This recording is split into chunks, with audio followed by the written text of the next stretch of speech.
Welcome, everyone. I now call the February 6, 2024 regular City Council meeting to order. Please join me in the Pledge of Allegiance. I pledge allegiance to the flag of the United States of America, to the republic for which it stands, one nation, under God, indivisible, with liberty and justice for all.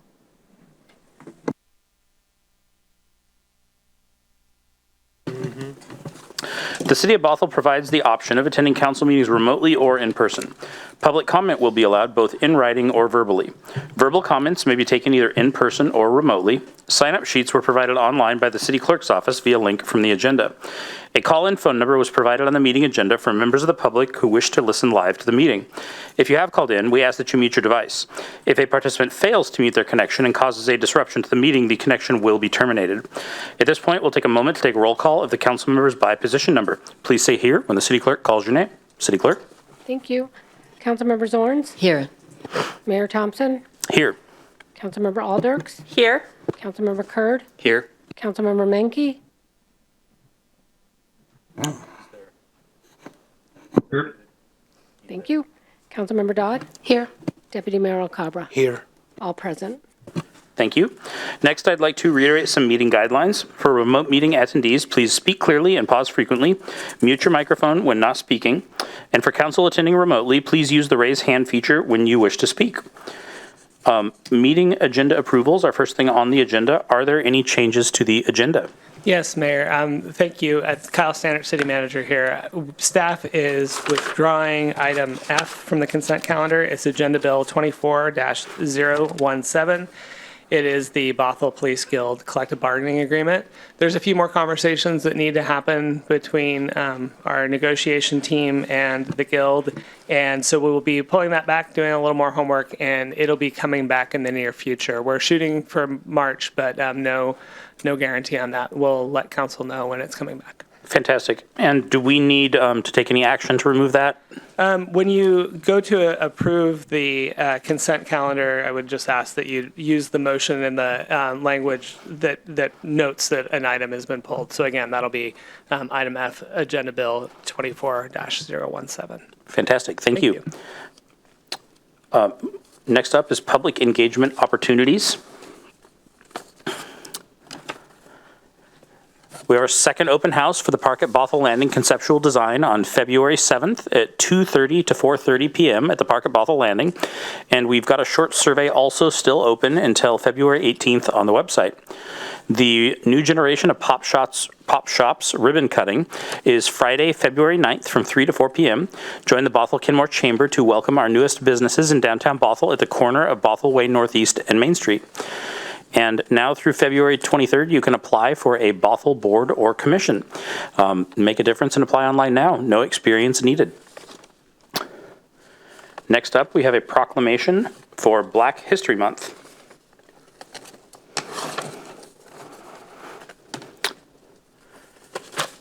Whereas Black History Month is an annual celebration of the achievements of Black and African Americans and the inextricable role that they play in United States history. And whereas Black History Month was officially recognized by President Gerald Ford in 1976 after more than 60 years of research and advocacy by historian Carter G. Woodson and Minister Jesse E. Moreland, who founded the Association for the Study of African American Life and History. And whereas the omission of history and contributions of Black and African Americans from textbooks and other literature has contributed to pervasive systemic racism in the United States, such that it is essential to honor the extraordinary contributions made by Black Americans throughout history. And whereas we celebrate the legacy of Black Americans whose power to lead, to overcome, and to expand the meaning and practice of American democracy has helped our nation become a more fair and just society. And whereas it is a moral imperative that we learn about, shed light upon, and condemn the inhumanity and inequities that Black and African Americans continue to experience and endure, while celebrating the countless achievements and contributions of Black organizers, scholars, artists, and community members. Now, therefore, I, Mason Thompson, Mayor of the City of Bothell, do hereby proclaim February 2024 as Black History Month in the City of Bothell, and reaffirm the City of Bothell's commitment to fighting anti-Black discrimination through its values, policies, and practices.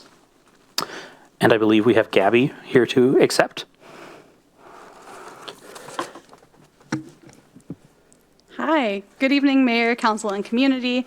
Thank you for the opportunity to speak tonight about Black History Month and the countless contributions of Black and African Americans to Bothell history. If you don't already know me, my name is Gabby, my pronouns are they, them, and I'm the Diversity, Equity, and Inclusion Coordinator for the City of Bothell. The call to recognize and celebrate Black History Month comes as a response to a long history of overlooking the achievements and accomplishments of Black Americans while simultaneously minimizing the atrocities committed against them. This year, the theme of Black History Month is African Americans and the arts, which seeks to explore the key influence of that African Americans have had in the fields of visual, performing arts, literature, fashion, folklore, language, film, music, architecture, culinary, and other forms of cultural expression. This year's theme is particularly meaningful here in Bothell because of Benjamin F. McAdoo's Jr.'s great contributions to our community here. McAdoo was the first African-American architecture to maintain a practice in Washington state and chose Bothell to build his own personal residence. Though he is often best known for his architectural renown, McAdoo's professional achievements are completely inextricable from his social advocacy and activism. McAdoo was a prominent civic leader who advocated against the discriminatory practice of redlining and served as the president of the Seattle chapter of the NAACP for 4 years. McAdoo was one of the countless community members who played a key role in the history of the greater Puget Sound area, and Bothell in particular. I would highly encourage all of our community members, including city staff and council, to learn about Black and African American history, not just in February, but all year round. The city hosts an educational resources webpage, which you can find at bothellwa.gov/DEI, and if you have the opportunity, please consider checking out the Northwest African American Museum located nearby in Seattle. The museum features exhibits showcasing the long history of Black people in the Pacific Northwest, as well as contemporary art and music.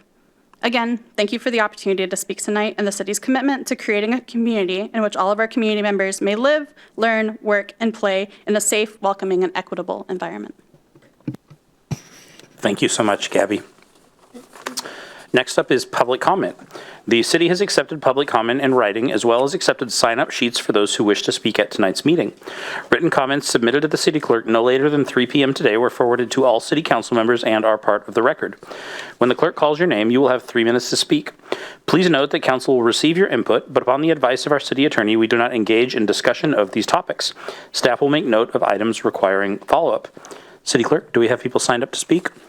We do, Mayor Thompson. Thank you. Before we begin, I would like to remind people that public comments shall be limited to topics concerning current, future, or requested city projects, actions, programs, plans, and regulations. Comments not pertaining to these subject matters are not germane and may result in the speaker's comments being suspended. When your 3 minutes start, the light at the dais will turn green. At 1 minute left, it will start blinking, and at 30 seconds left, it will turn yellow. We did receive one written comment, which council all received from Ann Agard, and she's also online to speak tonight. But first up, we have Andrew Nelson.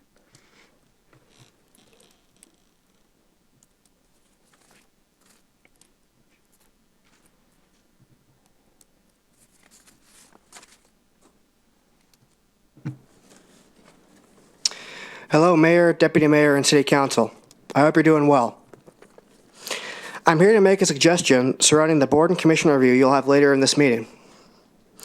I suggest we make the temporary Diversity, Equity, Inclusion Board permanent.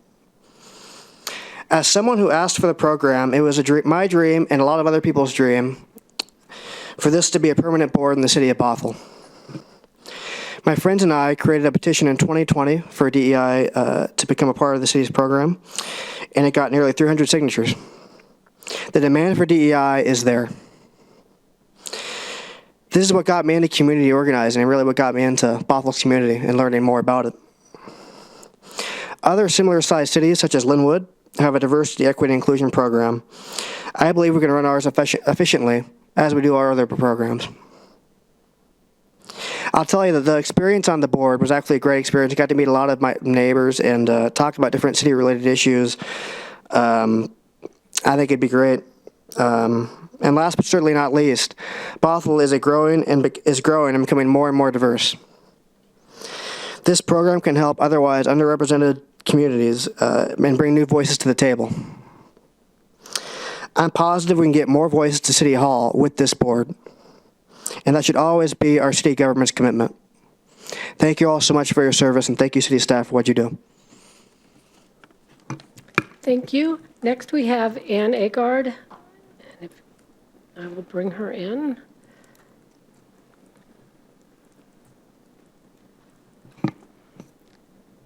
Ann, can you hear us? You're muted, so if you unmute your mic. Okay, I think we got it. Thank you. Good work.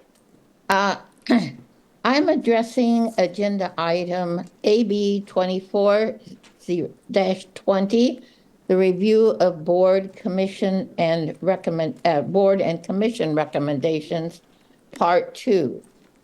I am speaking as a former member of the Bothell Shoreline Board, and to say that the board has been a well-functioning technical board with broad base of technical policy and factual information necessary for reviewing required mitigation, restoration, monitoring, adaptive management of shoreline projects. Projects such as the Wayneta-Sammamish River stormwater shoreline improvements that has been filed and requesting funding from state agencies would be an appropriate project for the Bothell Shoreline Board to comment on. Therefore, to disband this board and quickly contact and try to form a new board on an ad hoc basis, I don't think can be justified. Rather than this staff recommendation for an ad hoc, all-at-once approach, I would suggest that you return to appointing shoreline board members for their full terms, establishing these on a rotating basis, but that they meet once a year, and then to review restoration projects such as the Wayneta-Sammamish River Stormwater Project or other mitigation projects under new or current shoreline permits. The next significant shoreline master program update is actually June the 30th, 2028. And therefore, work by staff and shoreline board could certainly be initiated by 2026. That is in about 18 months. So this at least once a year shoreline board appointment approach preserves very important resources for the city. And it would familiarize new board members with the Shoreline Master Program requirements and current planned restoration projects from those who are already serving on the board or have, and would be familiar with the Shoreline Master Program. Mitigation and adaptive management information on Bothell shorelines is something that has been missing for many years, and it could be available and effectively integrated into the required periodic update of the Bothell Shoreline Master Program, as well as other mitigation Thank you, Ms. projects. Agard. Your time is up. Thank you. Your Okay. written comments have been submitted for the record as well. Within the required June 30th, 2026 time. Thank you, Ms. 20. Agard. Thank you. Thank you.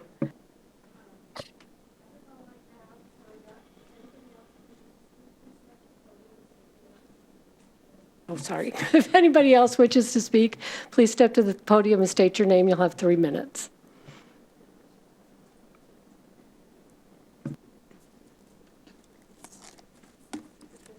Thank you.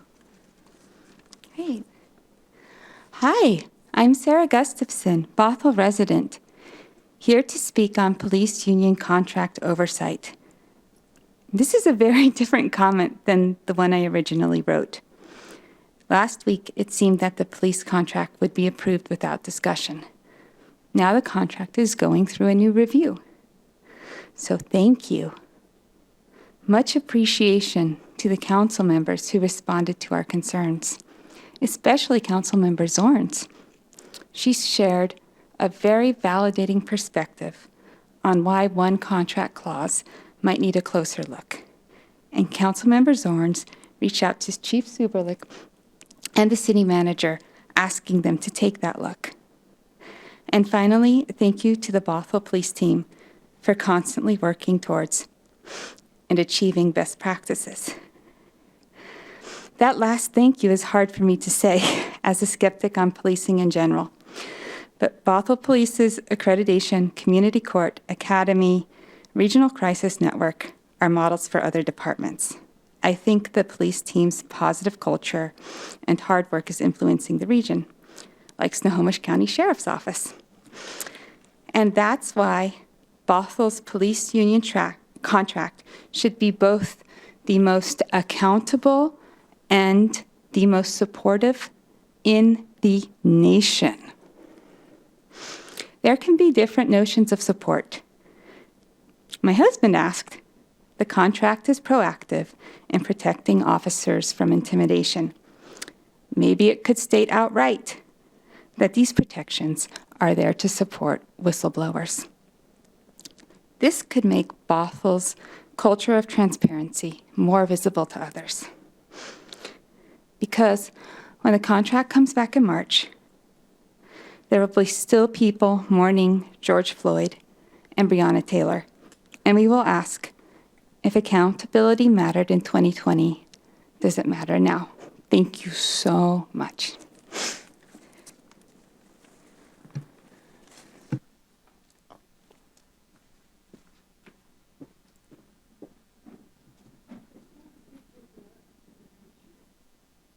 You can do it from right here. They can see you then.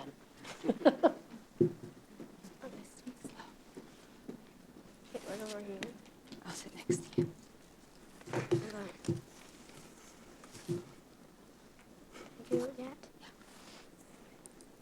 Hello, my name is Aaron. I know that Sound Transit is making a new bus for Bothell. Bothell is making bus lanes. Because if we didn't have bus lanes, then the bus would be late to its stop. I want you to make a bus lane on every bus route in Bothell. Thank you. Thank you. That is all I have signed up. Is there anyone else who wishes to speak? That is all I have, Mr. Mayor Thompson. Thank you, Clerk. Next up is reports and briefings. First up is the city manager report. City manager. Thank you, Mayor, and good evening, Council. I have just a couple of quick updates, and then we'll turn things over to two briefings. First of all, it was noted in the community scheduling coming up that Friday will be a ribbon cutting for the pop shops, the 4 new tenants for the next 2 years. There was a soft opening last week, so maybe some people got to experience the new shops. I got to say they look great. You can sometimes see of when there's a second generation of people who learn from the first. I can say as a younger sibling, that's how we do things. But really great design and interior and welcoming shops. You will find, if you go visit, you'll find everything from handmade chocolates, which were phenomenal, really intricate design, cutting boards, charcuterie boards, and other woodwork where the owner of that shop, Angie Johnson, is freehanding all of her designs burnt into wood. It's fascinating. And she was telling me she has the right combination of wood and oils to use to not smoke up the shop. So she's actually doing that in there, and you can actually watch her create as she goes. There's also the citrus tree soap shop, as well as Seattle and Saigon, which has crispy garlic chili oil, which the Stannard family is on our 3rd jar. So big fan. I would encourage everybody to go down Friday at 3 for the ribbon cutting. If you can't make it then, stop by on the weekends. And I also learned that Rasha, who runs Bon Chocolates, the chocolate company, is going to be open a little extra on Valentine's week. So if you forgot Valentine's Day next week and you're like, what am I going to do? there's your answer.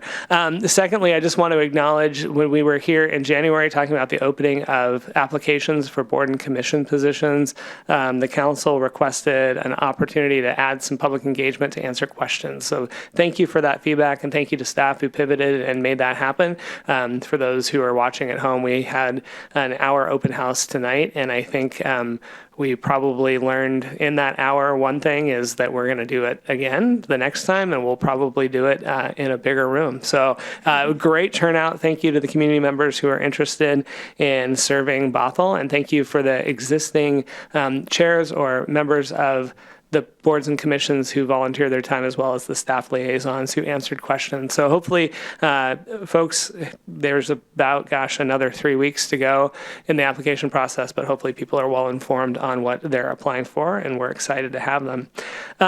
Next update is that, as council is aware, we are in the middle of what is deemed a short session, but it's been a very busy session. And today was another milestone of cutoff. I'll also note that several council members, including myself and Catherine Jensen from my team, will be heading to Olympia for the Association of Washington Cities City Action Days over the next 2 days. So this is a very timely update to hear about what is happening in Olympia as it relates to the council's legislative agenda and priorities, and also an opportunity to ask questions if there are things that emerged since those priorities were developed that you'd like to know more about. So with that, we are welcoming remotely from Olympia, since it is busy season, Shelley Helder, who is our lobbyist. And Shelley, thank you so much for carving out time. We know it's a busy season, and we'll turn it over to you. Great, thank you. Hopefully you can hear me okay. I don't have an option to turn on my camera, otherwise you would be able to see me, but probably better that you just hear me, since that's the important part. So as City Manager Stannard said, it is a short 60-day session, and today is exactly halfway through. We are at day 30 and 30 days to go. Yesterday was the fiscal committee cutoff, so every bill that has an impact to the state's budget had to advance out of its fiscal committee and in order to remain under consideration. So with that cutoff, we had several more bills die, and there's a more finite list of bills that are under consideration. Following this cutoff, committee work is now paused, and both the House and the Senate are spending full days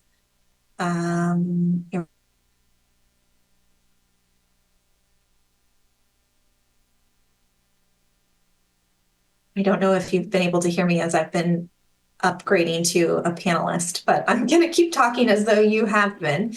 Today was the first full day that they were on the floor, voting and debating on bills. They have until February 13th to advance bills out of each chamber. And so you'll see over the next several days until next Tuesday that they will be very busy. These are days when legislators have essentially no control over their schedule. They're told when to report to caucus and when to be on the floor, and they get short breaks for lunch. Sometimes if they go late into the evening, get a little bit of a break for dinner. And it's when you see really long floor debates. Since this is a short session, the pace is much faster and it's more intense than a long session.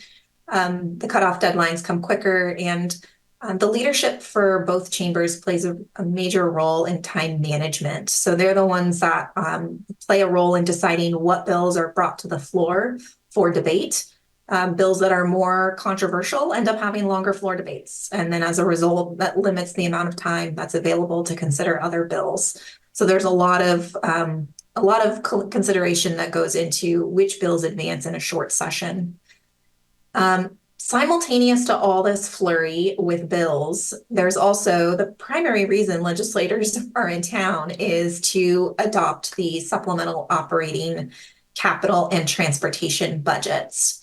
And so budget writers have been meeting since the first day of session to develop those budgets. The supplemental budget is a mid-biennium adjustment to the state's 2-year budget, and it's intended to make minor changes based on caseload and revenue forecasts. On the operating budget side, writers have shared that this is going to be a true supplemental budget. We're not likely to see major new programs, not significant changes to the way that the operating budget was drafted when they left town last April. And that is in contrast to the last supplemental budget that the state had in 2022, when budget writers had an influx of federal funding. And so this is going to be very different than that, really the first true supplemental budget since 2020. The capital budget is in a similar position there. It's much smaller. The state's bonding capacity has been all but used up.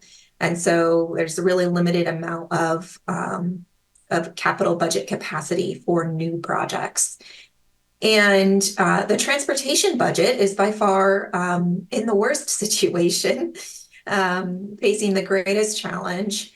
So transportation budget writers are saying not only will there be no new projects, they are facing massive increases in costs of projects that they thought were fully funded when they left town last April. We're most familiar with the cost increases along 405. That is just one of the many around the state.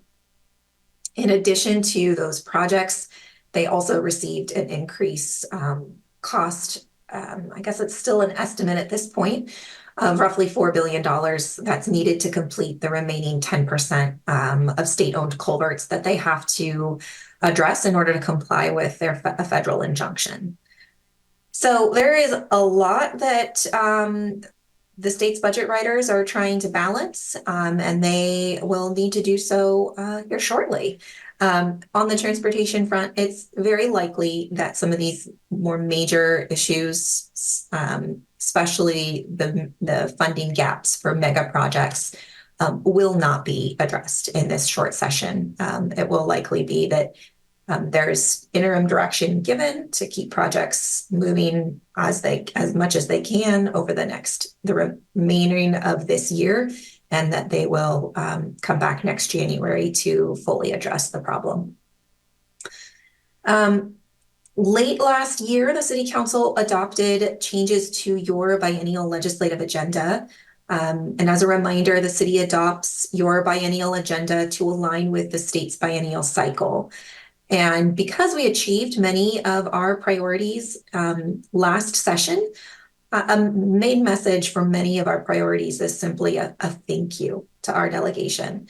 I do want to just provide a brief update on two areas of the agenda that we are still working on, housing and some policies related to the Crisis Receiving Center. On the topic of housing, which last year was referred to as the year of housing, there's an effort to make this the biennium of housing. And there are many housing bills that are under consideration.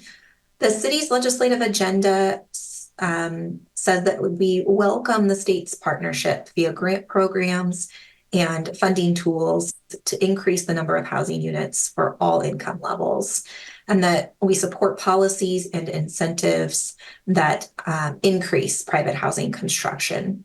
And so under that guidance, we have been engaging on House Bill 2276 and Senate Bill 6191. These are referred to as the real estate excise tax bills or real estate transfer tax bills. The bills would essentially generate additional revenue for the state to dedicate to affordable housing programs. The effect is that it lowers the real estate excise tax for the sale of properties between $525,000 and $750,000. And then it creates a new, what's being called a real estate transfer tax, or RET, of 1% on the value of the selling price over $3.025 million. So for properties that are above that amount, for the sale price only above that $3.025 million, there's a new 1% tax. And again, all the revenue generated from that would go towards affordable housing. Those bills, it's funny, they technically died yesterday.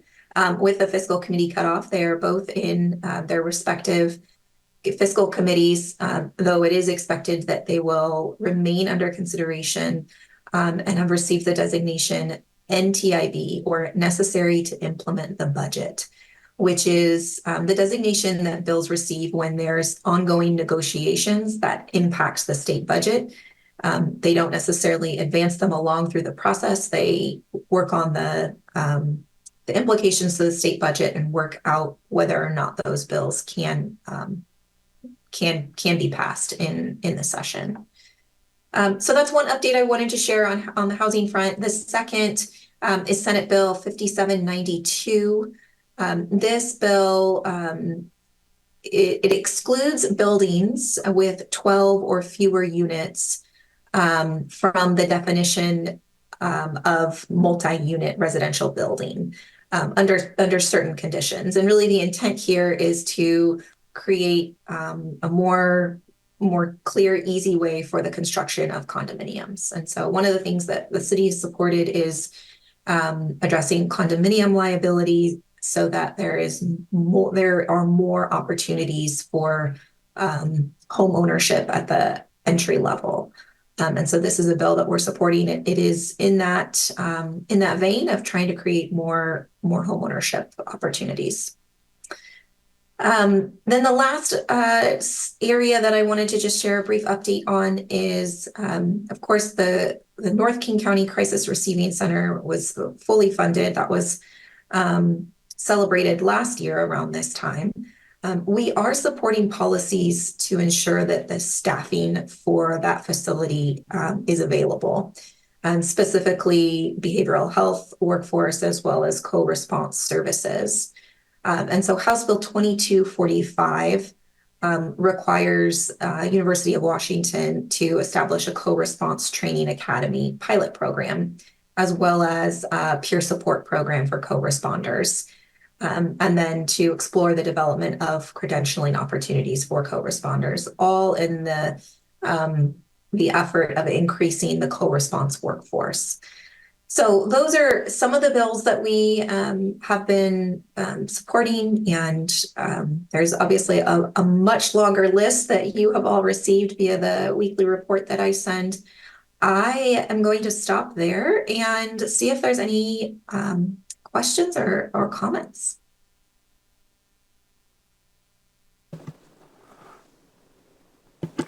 Councilmember Alders. I'm happy to go first. Thank you, Shelley, for this update. I'm particularly pleased to see that you said House Bill 2045 includes a peer support training program. For a long time, this, especially King County, has had a peer counseling support model, and I've been very curious how those pieces work together with the new systems of support that we're building. They seem to lend themselves to work together, and I'm glad to see that they're starting to figure that out and provide opportunities for people who do have that lived experience to move into that line of work and work with the crisis center. So thank you for that update. And I just wanted to bring up that one in particular. Thanks.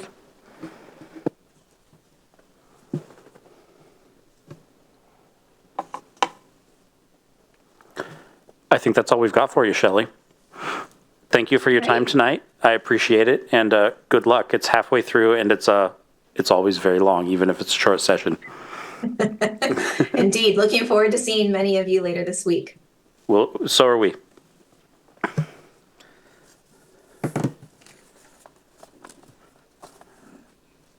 All right.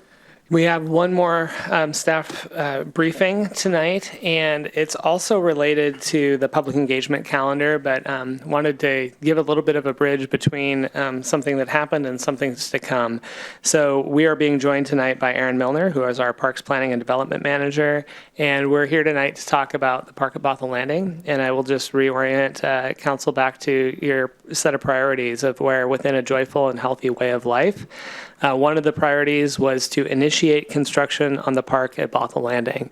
And while there's a number of steps to do, and so within the 3-year period, I will be very enunciate carefully to say that the staff response was whoa and not no. But in terms of what we received loud and clear from council was, let's see if we can accelerate getting, we were interrupted in our progress by COVID. Let's see if we can accelerate and get back on track and be as close to shovel ready as possible, as soon as possible. So one of the steps that is going on with that is talking to our community. And so I'm going to welcome Aaron to the podium to talk a little bit about the work that's going on related to conceptual design. Good evening, Mayor, Deputy Mayor, Council. I'm here to give you a brief update on the Park at Bothell Landing conceptual design project. We've been working with Site Workshop Landscape Architecture since last September on this project. As you're aware, and Kyle mentioned, this is a high priority in our 2040 Council vision. It's also a key element of our downtown revitalization plan and is a high priority within our Parks, Recreation, and Open Space plan. So at the end of this project, our goal is to create a conceptual design that reflects our current community and provides a basis for further design and eventual construction of the park. So we've broken this project down into 3 phases. We're currently in the learn phase here, where we're information gathering. We're listening to our community, seeing what our vision, our community vision for the park is. We're doing site analysis work, topographic survey work, et cetera, environmental survey work. We're opening up the previously completed 2010 master plan. That was 13 years ago that master plan was completed, so we're opening that up, gathering all the information we can and seeing how that fits in the context of today's city of Bothell. As we move into the explore phase, we take this information and we develop alternative designs. We reach out to our community and stakeholders and get input on design approaches, what they like, what they don't like, what they'd like to see, and what they'd not like to see. Well, as we move into the decide phase, we take all the information we've gathered through this project, we synthesize it into one concept to be eventually approved by council at the end of this year. Slide. So this is a more detailed project schedule. Don't get too caught up in the dates and milestones there, but really it's a good illustration of where we've been, where we're at, and where we're going with the project. As you can see, we're early February here. We're kind of the tail end of this learn phase. You'll notice the blue circles there, probably of particular interest to council. Those are opportunities for council to provide direct input into the project. Each phase of the project in the red arrows there is an online survey where we'll be asking our community their thoughts on the various phases of the project. Also associated with that are a series of open houses, the green diamonds, and we'll be reaching out also to our stakeholders as needed throughout the process. So when all is said and done, we'll have an approved conceptual design, hopefully by the end of the year. Our intent is to roll this directly into further design into 2025 and continue on with the design process of the Park at Bothell Landing. Slide. So here's a couple opportunities. I mentioned that we're in the tail end of this learn phase. A couple opportunities to provide input. We have an online survey that is currently available through February 18th. That website there will provide you a link to the survey. It also provides additional information on the project that you might find interesting. We hosted an open house on Saturday, January 27th. Many of you came to that. It was a very successful event, a lot of excitement around this project. If you weren't able to attend that event, if you did attend that event, thank you. If you weren't able to attend that event, don't worry, we have another opportunity tomorrow at the Park at Bothell Landing from 2:30 to 4:30 p.m. So it'll be a similar event that we offered in January, just another opportunity for folks that weren't able to make the January event. So with that, we're super excited to be moving forward on this project. We know the community is excited about this, and it's been evident and reinforced in the work we've done so far. So with that, I'll open it up to any comments, questions. Councilmember Zorns? Quick clarifying question, because I think you were pretty clear about it, but there's going to be a couple more surveys. Is that right? And is that going to be just building off of the work that's been done before and for next direction kind of thing? Yeah, that's correct. So right now, we're interested in understanding what the community's vision for the park is. When we move into the explore phase, we'll have some design alternatives where we'll be able to collect data from our community, their wishes for what their preferences for what they like, what they don't like about the different various design approaches. And then when we get to that final concept, synthesize all that into one concept, we'll also take that to our community and collect feedback. Okay, and is it going to be the same company throughout doing the surveys, so people will see kind of a continuity if they're answering every survey that comes up? That's correct, yes. Okay. We'll be working with Site Workshop and city staff to create those surveys. Okay, all right, thank you.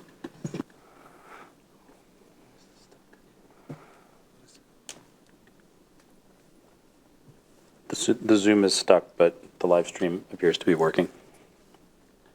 Sorry, we're trying to do dual duty as tech support up here too. Don't mind us. Any other comments? Any other questions? And forgive me, I was trying to figure out what was going on here, and this may have been answered already with Councilmember Zorns. But are we looking at April for like a preliminary design based on all this, or is that farther into the decide phase? The April-ish milestone will be more developing alternative designs. So Okay. right now the plan is to develop 3 different alternatives. Perfect. To work off of.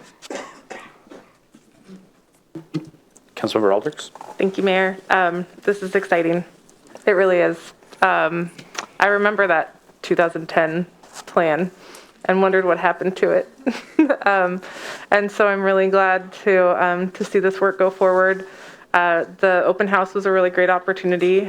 It was a very wet day that day, and we were still able to, move from station to station and really talk in depth about the ideas and concepts and what is needed at the park there. And so I really welcome anybody in the community who can make it tomorrow to visit and enjoy the good, better weather, I hope, and share your feedback. So thank you for doing those events. And yeah, I'm looking forward to April. Thanks. I had one more quick question. The open house time, 2:30 to 4:30 p.m. in the afternoon is a tough time for a lot of people with jobs to show up to. Are we doing multiple events at different times of the week, and are we doing our best to make it more accessible? That is the idea of having duplicate events. So the Saturday event we hosted in January was a 10:30 to 12:30 event. And then also recognizing everybody has a different schedule, we're offering this opportunity during the week, early afternoon. We took advantage of a half-day North Shore schedule as a possibility of potentially gathering more families. Awesome. Thank you. I think we're good. All right. Thank you so much. Thank you. All right, next up is council committee reports, community reports, and conversations.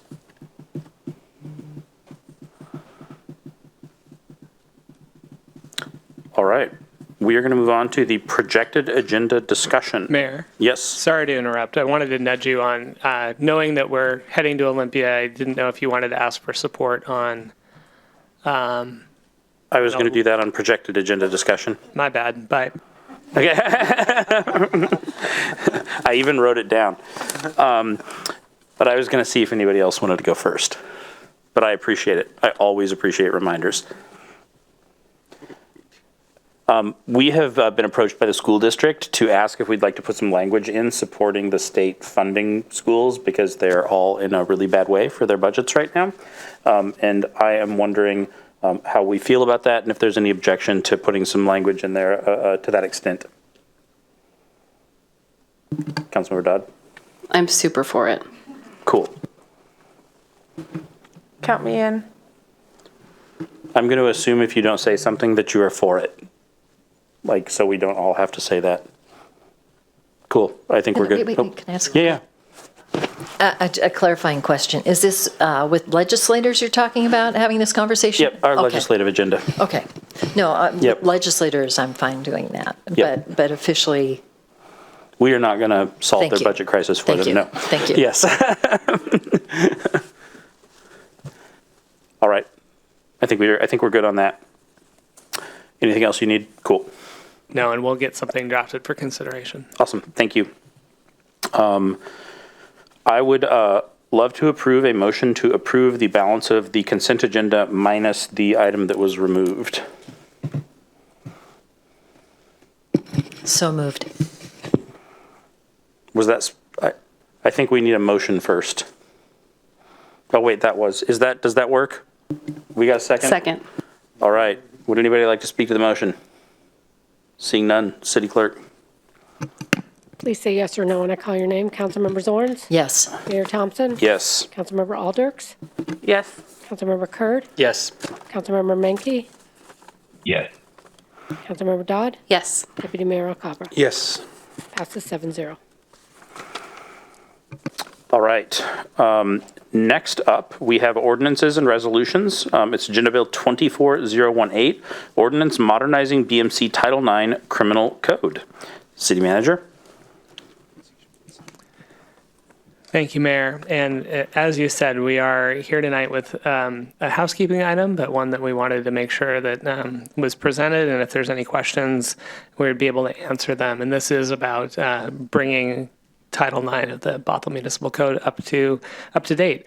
I'm going to introduce our interim city attorney, Eileen Kiefer, to present and answer any questions. And I'll also note, too, that as always, with the option of adopting, we are recommending approval of this change, but council can also obviously deny, but also ask for more time if there's questions that you have. But I do believe it's pretty straightforward. With that, I'm going to turn things over to Eileen.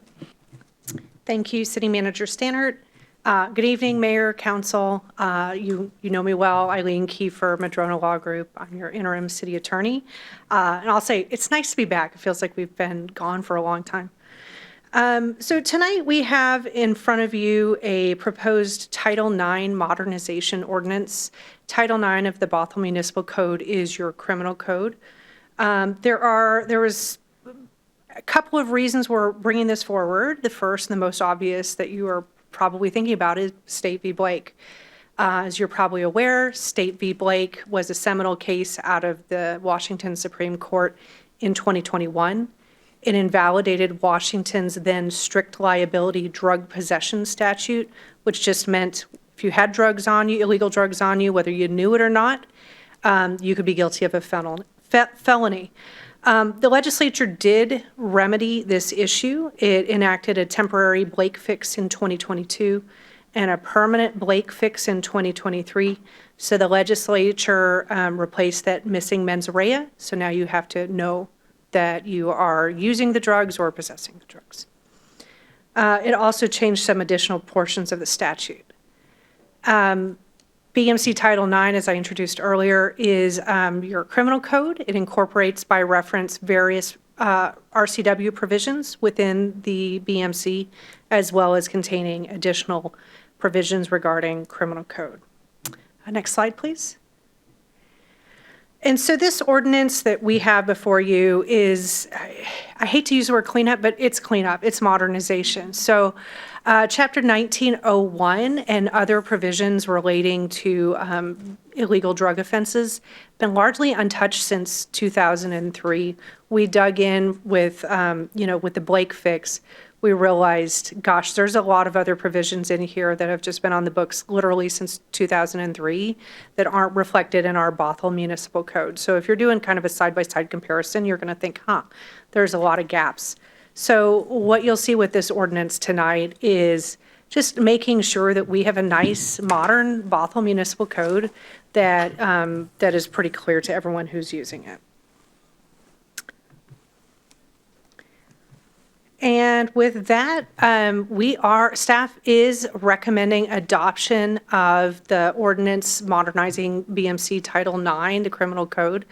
And then just as a final note too, I note, as with the soda ordinance and resolution last year, these are just tools in the toolbox. Having this on the books doesn't guarantee any number of people get charged with any offenses. And we still have, just the full panoply of tools as the police department is out there doing community caretaking, doing their functions. Chief can speak more to that if you have any questions. I'm glad he got here now. Tried to skip out on us. Noted. And with that, that ends my presentation. If council has any questions, happy to answer those.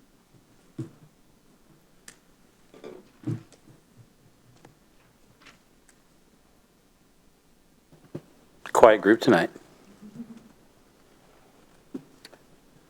If nobody has questions, would anybody like to make a motion?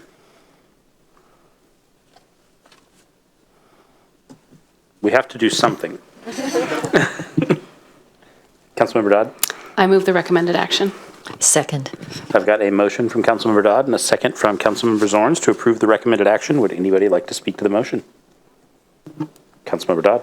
Just wanted to acknowledge the work that you guys did on this and understand that we have to enforce the law the way that we're supposed to, and that's why we're making these updates. And I hope you take our lack of comments as good job and not a lack of interest or appreciation. And I would just like to say thank you for taking the time to clean up the rest of the Bothell Municipal Code alongside of the Blake fix as well. It is a work in progress, Mayor, but that's true of every city, everywhere. Aren't we all? Fantastic. City Clerk? Thank you. Please say yes or no when I call your names. Councilmember Zorns? Yes. Mayor Thompson? Yes. Councilmember Alders? Yes. Councilmember Curd? Yes. Councilmember Menke? Yes. Councilmember Dodd? Yes. Deputy Mayor Alcabra? Yes. Passes 7-0. All right. It is 6:51. Our next item on the agenda is a study session. We are going to take a break in between now and then. We will be back at 7:06. Recording stopped. 15 minutes.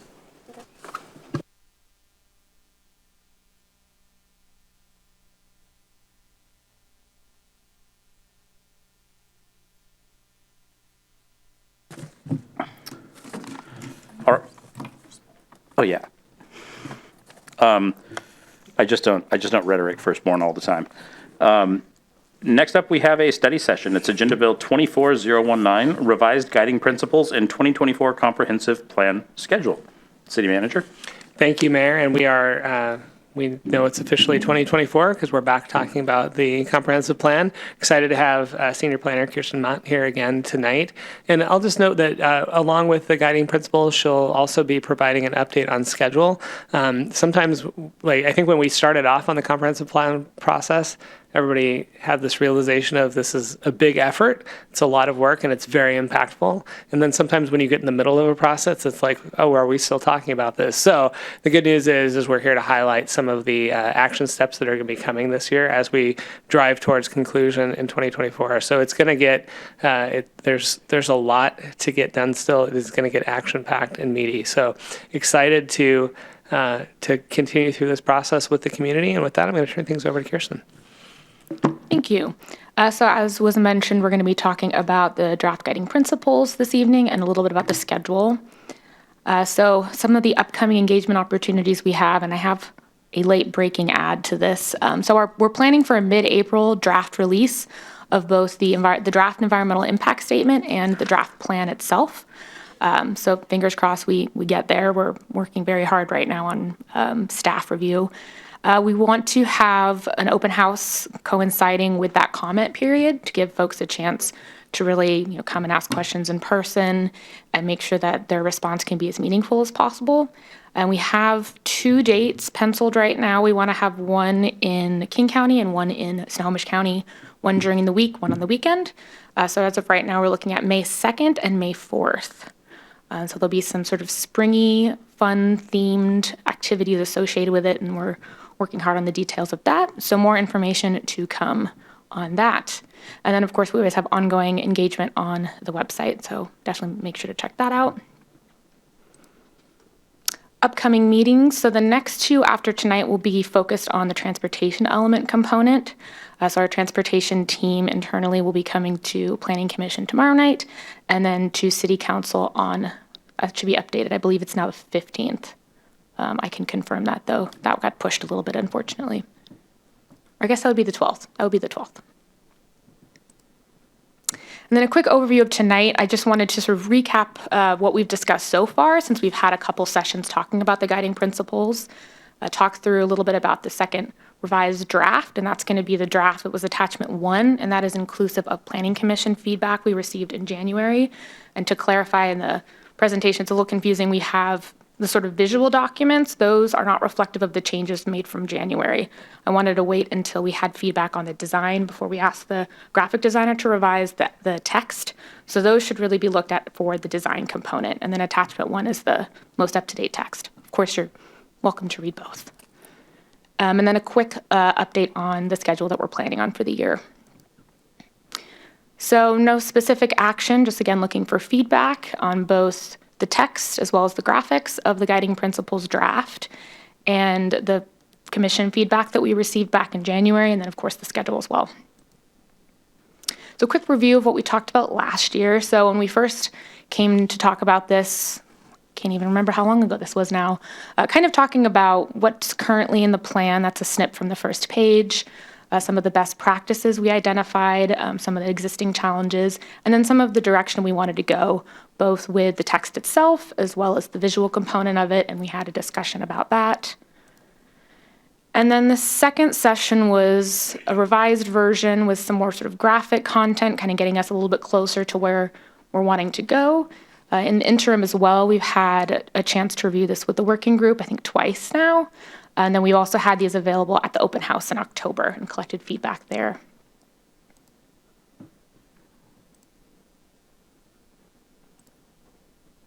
And then in terms of the draft, so these are just the pictures of the 2 different options that we put together with our graphic designer.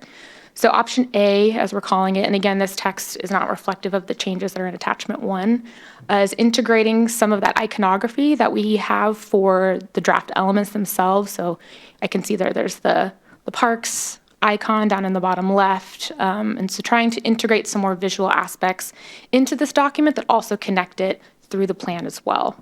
And so the way that this one was arranged was based on these sort of general themes that seem to kind of float to the top upon review of the principles, these 5 themes, understanding that, of course, a lot of these are interconnected, but these are sort of the themes that seemed the most connected to those, or those are the principles that seemed the most connected to those themes. And then the second option was trying to get at this interconnectivity between the themes. We talked to the designer about some visual elements to do that, maybe using color, and she put together a concept with using symbology. So this will kind of depict how the different guiding principles are interrelated within these themes. And again, adding some more color, adding those iconography graphics throughout as well.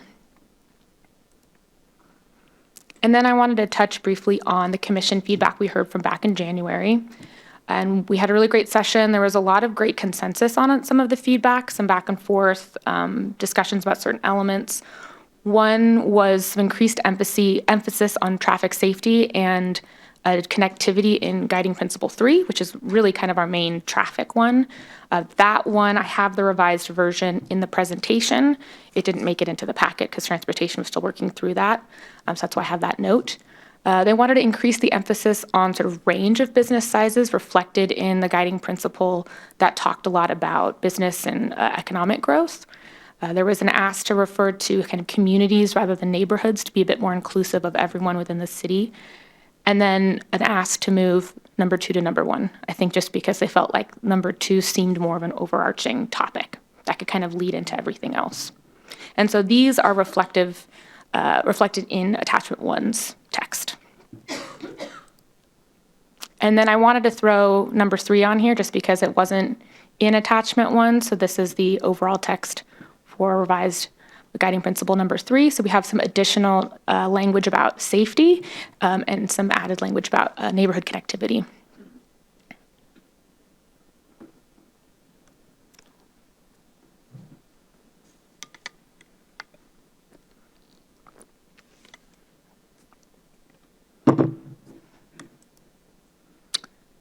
And then just next steps here, we'll be including the next revised version will be in the public draft of the plan, so an opportunity again to comment there. And any comments received through that process will also be communicated throughout. So again, continuing to collect feedback. And then timeline for the year. So we are really in the nitty-gritty of review right now. Staff is very busy reading, a lot of reading. So we're reviewing draft elements. We have gone through a review of the preliminary draft EIS. Again, working through those guiding principles, working towards our goal of having a draft release in Q2. So right now, what we're really wanting to do is have our draft release, have our, second and third open houses in May.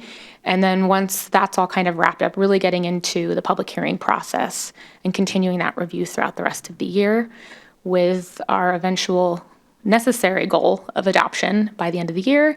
And then we'll also have a technical memo that will give us basically our marching orders for code amendments starting in 2025. And that's really kind of what we're thinking for the year to make sure we can get this project completed.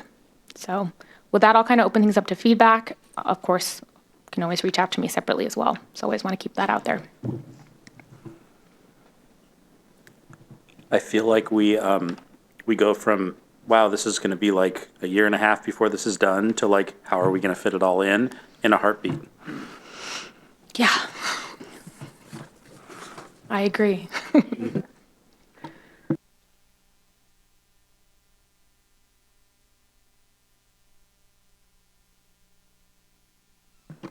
Well, I did warn our city manager that we have some writers in the group, and so there may be edits. I really do appreciate the clarification that the document, like in the wording that we should be looking at, is an attachment 1, because that means that we have fewer things to edit. There was one in there about caretakers, and I had a PSA about caretakers work in cemeteries, and anyway, caregivers are people who give care. Care about both. You know, but we don't just manage a cemetery in this town. But yeah, I was a caregiver in college, so that's why I had a client who, anytime anybody would refer to me as his caretaker, he's like, I am not dead yet. Anyway. So I've been sensitized to that one. On number 3, can you put that back up there for us, please? Mm-hmm. That was really helpful to see the edit. I think it looks really good. I really love seeing safe system approach. Is that like a trademark kind of thing, like Vision Zero? Oh, look, we have. Here's like, I was ready for it. Defer to the transportation colleague next to me. Yes, definitely. That's a safe system approach that you actually will be, you already got some information about the safe system approach when we first talked about this back in June, but there is going to be a complete study and presentation about the safe system approach.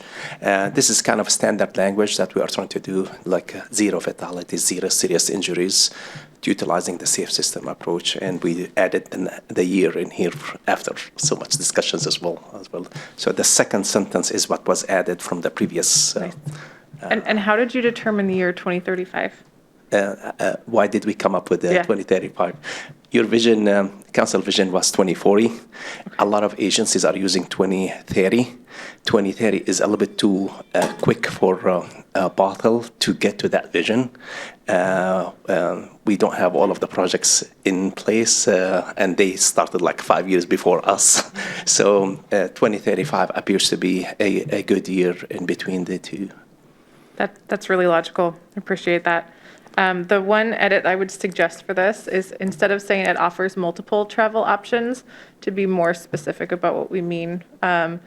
And so I'm going to propose multimodal travel options, because that covers the variety of travel options that we've talked about and wanted to see implemented in the city.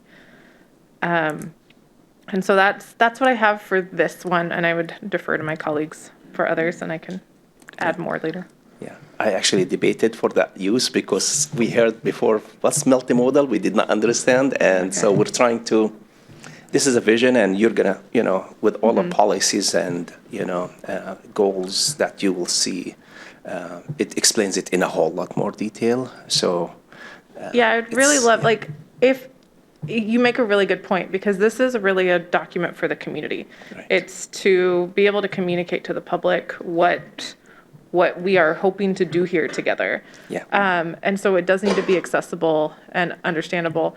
I'm hoping, though, that there is some section in here that talks about transportation that clearly defines what multimodal means. Yes. And like, I don't know, this will point to a section that goes into all of that detail. Every single word in this has a section in it. Right. It's like a lot of fancy footnotes, but two other sections. Yeah. All right. Well, thank you. And thanks for considering that. I support your multimodal version. Definitely. Thanks. Thank you.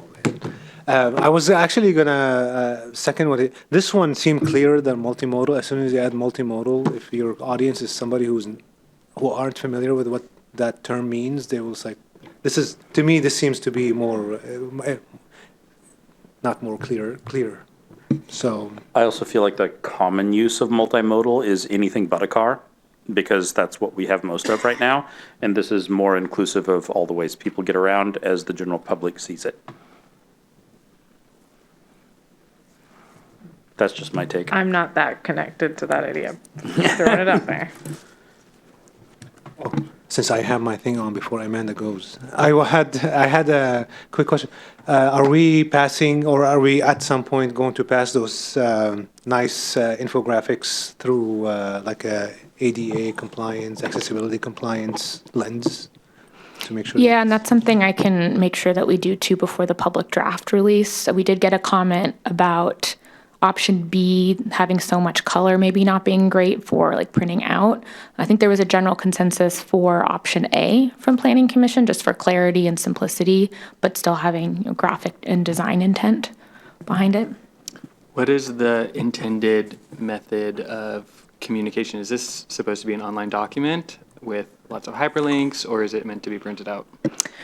We've discussed that and haven't arrived at an official, like this is the formats that we want for the plan, but are assuming that there'll be multiple. So we'll probably be considering and having to make considerations for the print version, make some considerations for when it's available online and how it's going to be most easily digested. I think having an online version, like you said, that's kind of clickable is going to be the easiest for a lot of users, but also want to make ourselves understand that it's not going to be the only way and shouldn't be the only way. So that's not something I think we've landed on officially, but we definitely are thinking through the best ways for it to be available.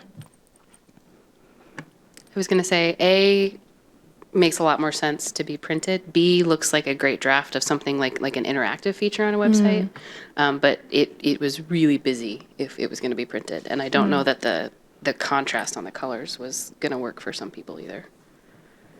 It was pretty, it was just a lot.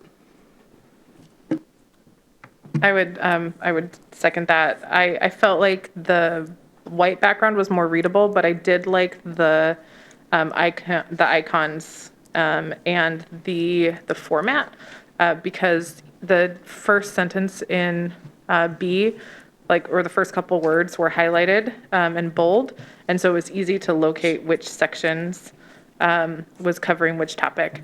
And so I kind of love the layout of B, but with the color scheme of A. Okay.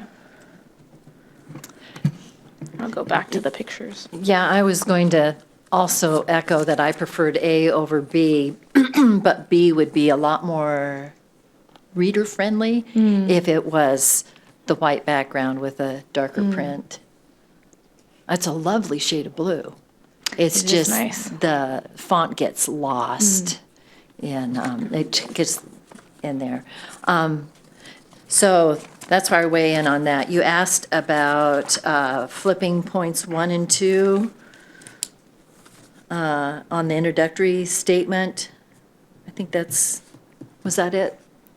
Yeah, so on the Planning current, Commission had- in attachment 1, number 2, or the one regarding climate sustainability, had been number 1, and there was a consensus to move that down for what was number 2 to be number 1. Even for I have no problem with flipping it. Even talk about writers, long and short. Even if you were to flip point 1 and 2, you have that visual break of a little bit heavier text with a little little text because point number 3 is pretty thick as well. So just, it might be more readable flipping the point 2 and 1 and leaving. From what it is now? From what it is now. Because they had it was that way before. Oh, okay. Yeah, and Planning Commission wanted to put.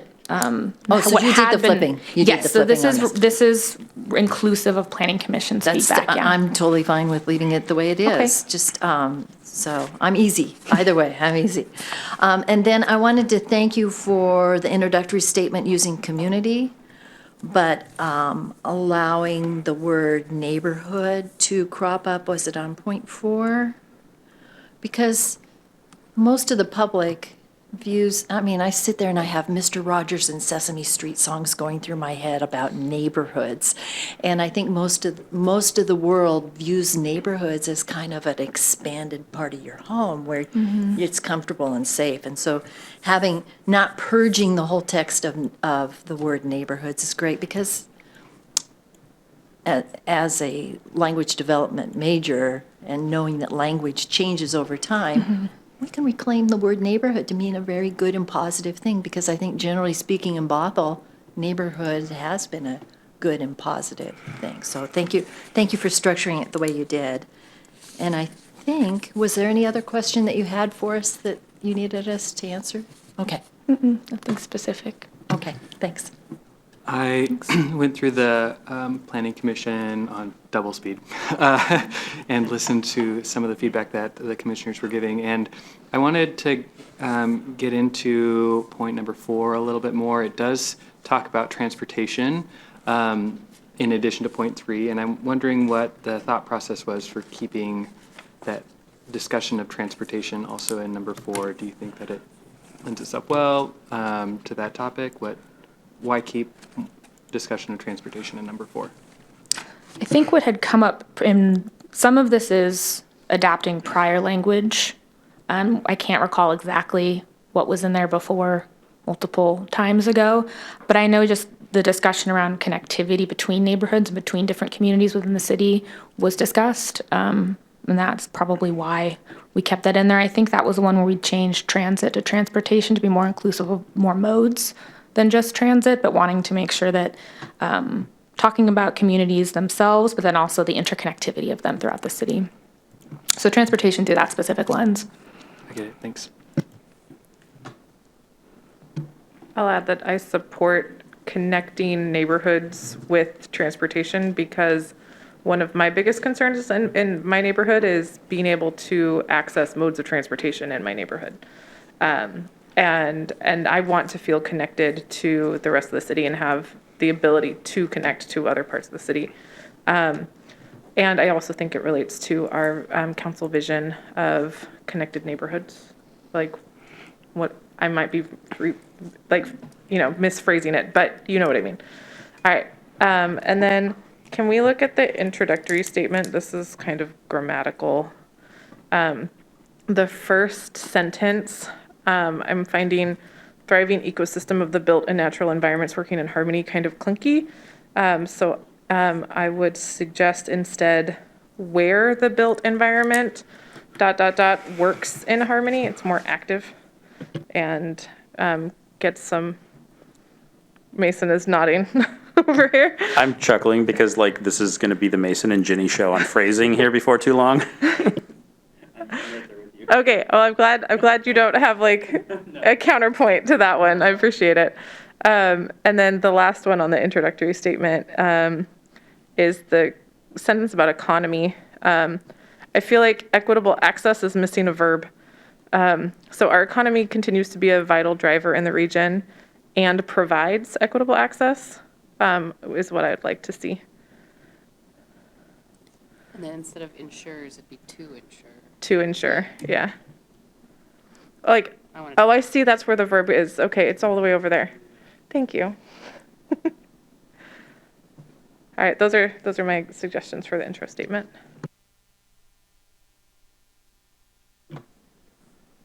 All right, I have a couple things on the conversations that we have been having so far. I agree with Councilmember Aldrichs. The caretaker language I don't like. I think it's a little paternalistic and it gives off vibes that I don't really enjoy. And I feel like it would be a really easy reword to essentially say that like we are more focused on the future than we are on the present.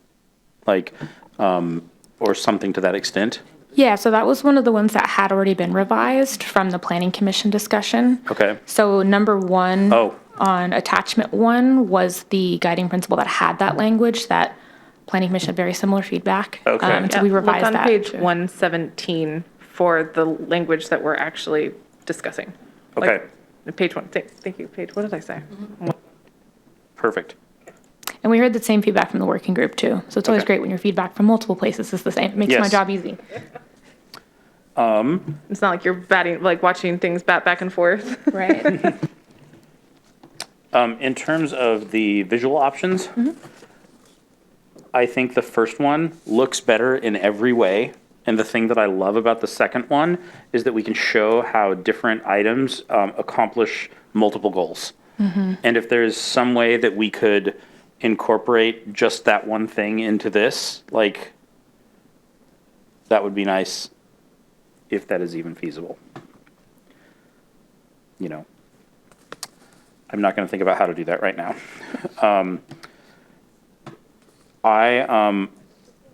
I feel like community and neighborhood, like, I mean, I live in a neighborhood, but I also live in a community. And I feel there's just as much positive association with that.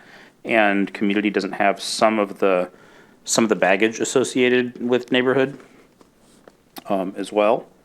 On number 4 on housing and transportation, I am completely comfortable having these together because we all have to get from wherever we live to all of the other places that we need to go. So in many ways, I see housing and transportation as kind of the same subject, and I'm comfortable having them in the same place. And now to my list.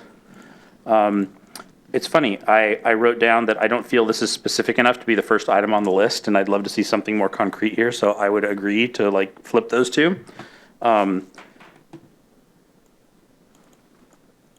In the housing one, and we can, I wrote, provide housing for neighbors of all income levels and stages of life, and to provide the service and physical infrastructure to support that housing. I already talked about the future. Like, I feel like what we're doing here right now is we're really deciding what Bothell is going to look like decades from now. And I feel like we need to have a little bit more acknowledgement of that within the whole document, even though the whole thing is, 2040. To number 4, I don't like the phrase that promote residential scale and intensity. It's not specific enough to mean anything, and it can mean different things to different people. And I'd like to have something more concrete, I actually like that. That part. I think it's really unclear. That's going to mean different things to different people to me. I'd like to know more about what we're trying to say with that, because residential scale is going to mean just I feel like that's kind of a broad term. I mean, we've had a lot of discussions around middle housing where people feel that if the house is the same size but has a couple extra doors, that it is out of scale. So like, I agree, like, I feel like we should say something that is more specific and concrete that is less open to interpretation here.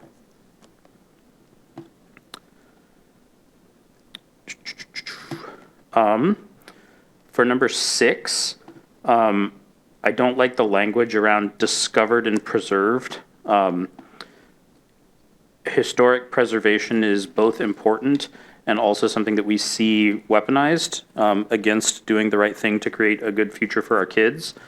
And I feel like we need to both acknowledge the fact that like what came before us is good, and at the same time reduce the options for keeping it from getting as good in the future. I wrote down maybe something like, tell the story of our significant cultural and historical resources to provide perspective for the future.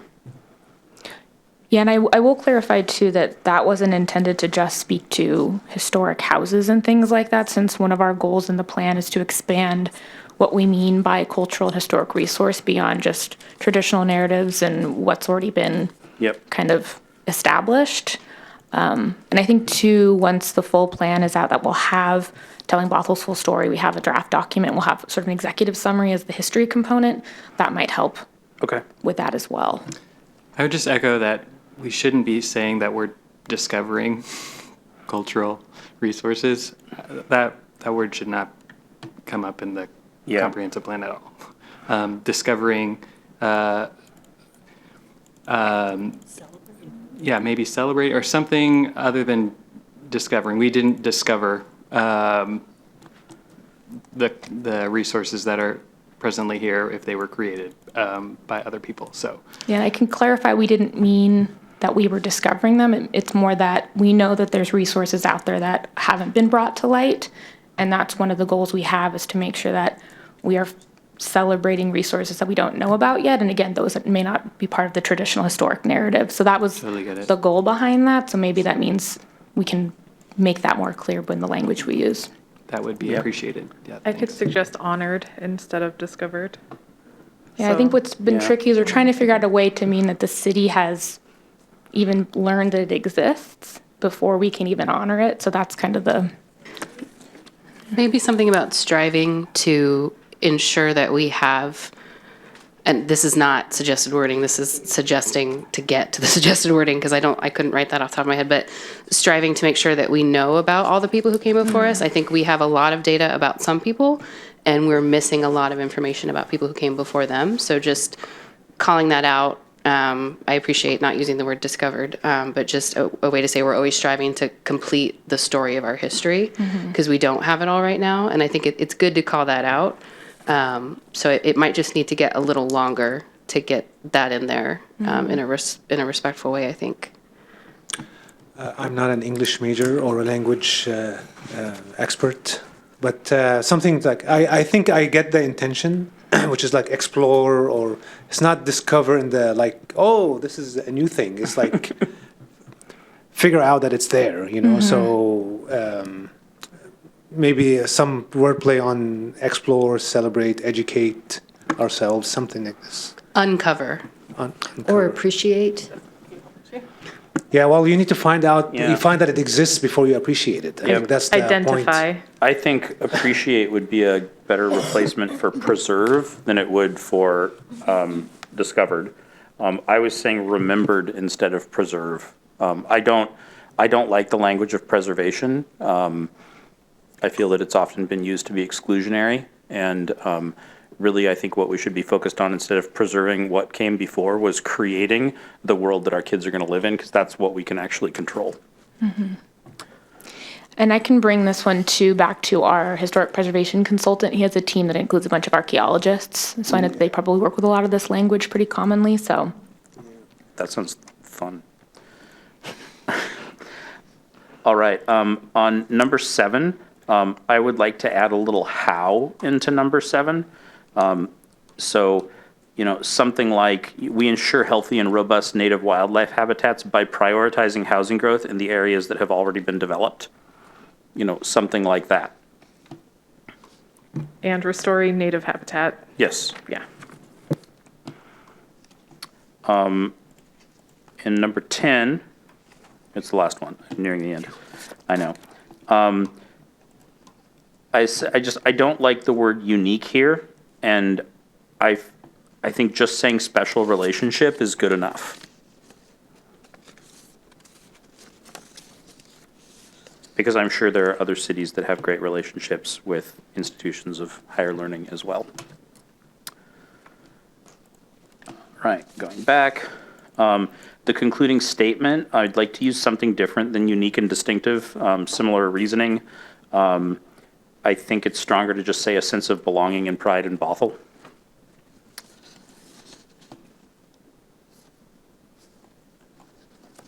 All right. What I like the word unique. It reminds me of a really bad joke, but I'll save it for later. It's a kid joke. But maybe we can have the word identity, because there are things that make Seattle Seattle. We do not have a Space Needle. They're unique. They have that, right? we have unique things that don't sit somewhere else. If you don't want to use the word unique, can we use the word identity, things that define Bothell? I mean, what? I'm happy to workshop it with something different. Like, I don't like the idea that, like, we are the only people that have this thing and it's totally special and just for us, like, and put our arms around it. Like, I'm happy to, like, workshop a different word. I don't love that Does one. unique feel exclusionary to you? It's something that has been used often when people talk about their community, like, oh, like the solution that works over here can't work over there because we are different, without being specific. So I would like something with a little more specificity. So for example, if we are going to say, hey, like, what is unique about this, we should just describe that instead of calling it unique. I feel like the unique is something that is a whole of the parts rather than one of the lists on a bullet point. But you can have special parts that do need to be called out, and if you can't use the word unique, what word are you going to use? We should call those special parts out and just call them special. I also think that, like, you said they don't have a Space Needle. Like, could we get a Space Needle? That'd be cool. Like, I'd be in for that. There's an open house at the park. Yeah. There's an open house at the park tomorrow. Yes. Where you could comment on design features. And throw a Space Needle in Bothell Landing. Rotating restaurant on top. All right. I would back up the mayor on the conclusion, the conclusory. Oh, that's a fun word. Statement. And I am okay with Bothell's identity. I might want to be more descriptive of what that identity is, and maybe be a multicultural identity. Perhaps, I don't know, because I don't know if that phrase is talking about, I think it's talking about the built environment, the natural environment, and the people that live within Bothell. And so, yeah, finding an appropriate adjective to describe that, either even just, how about, hold on, we could go back to our vision statement and we could include beloved community here, because the design of our city is beloved by many. The environment of our city is beloved by many, and the people who live here are beloved, hopefully, by all. And so I would suggest maybe that's the word we're looking for there, and just harken back to the vision statement and vision and priorities by saying belonging and pride in Bothell's beloved community right there. I like it.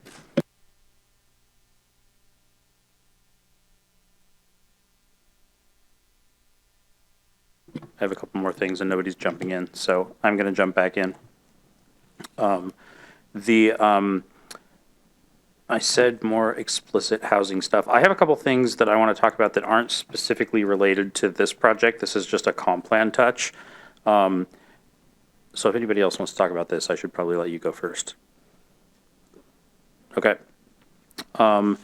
Another big issue that I heard about in every neighborhood this year that went up significantly from 2019 was the need for traffic calming.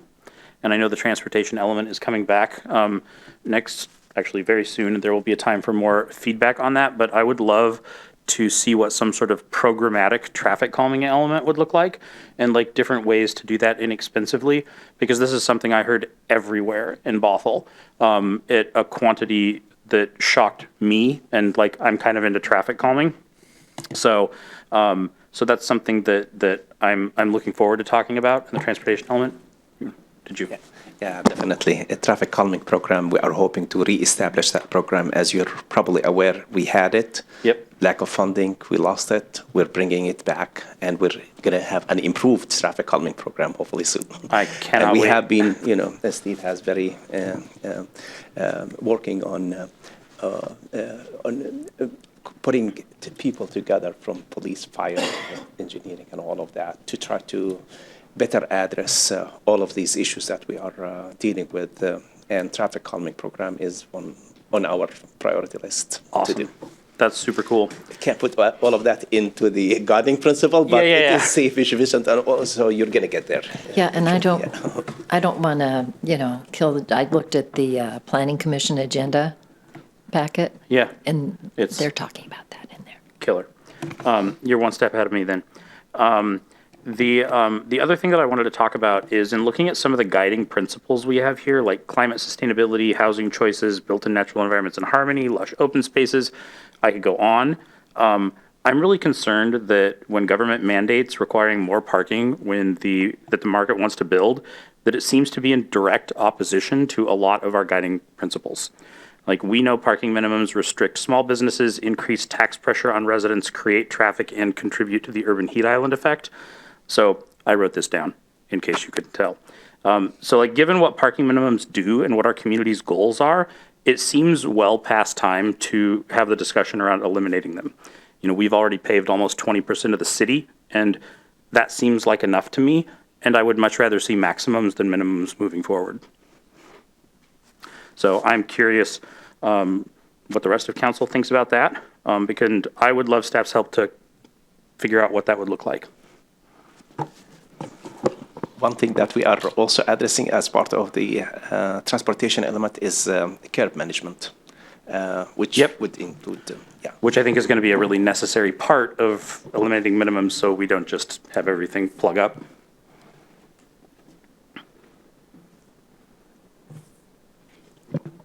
I'm done. I'm curious what the rest of y'all think. I'm really interested in exploring maximums versus minimums as well. I think I look forward to hearing from our actual staff experts on how we can balance that to make sure that everybody has what they need, but not so much that, I know I've said this before, but when we think about like the soda zones that we just revisited, it's these big unactivated parking lots. So there's got to be a middle ground between not being able to find parking and having so much that it becomes an area to do the things you don't want to get caught doing.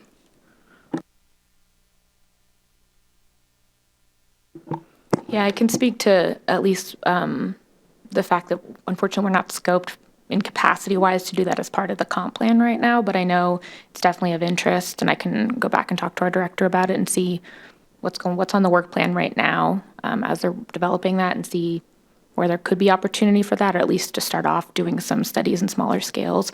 I'm thinking too, especially about downtown. We want to take another look at the downtown sub-area for a number of reasons. That might be a good opportunity to start exploring some of that. And just to clarify, I'm more interested in doing it citywide than I am in a particular sub-area.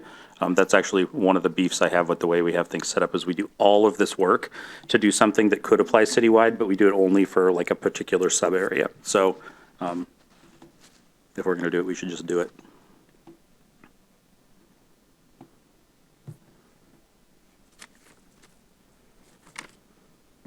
I appreciate that Mason's trying to connect parking to a number of the principles that are outlined here. And I think that, I don't know if there's a way to kind of point to that here, or maybe just as an asterisk for us to think about that if we want to accomplish these goals, that is something that we should talk about.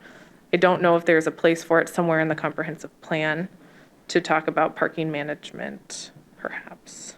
Is there an element where that naturally kind of fits in? I think he just said in the transportation In element. the transportation, okay. Yeah, there might also be some language in land use or housing. I would have to refer back, just because parking is kind of goes between both what we do in community development and what Public Works does.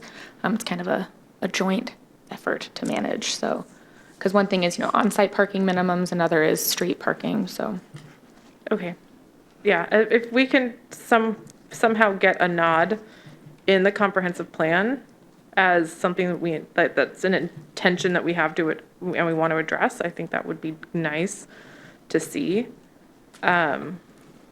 Otherwise, these things can be interpreted in all kinds of ways and could be anything.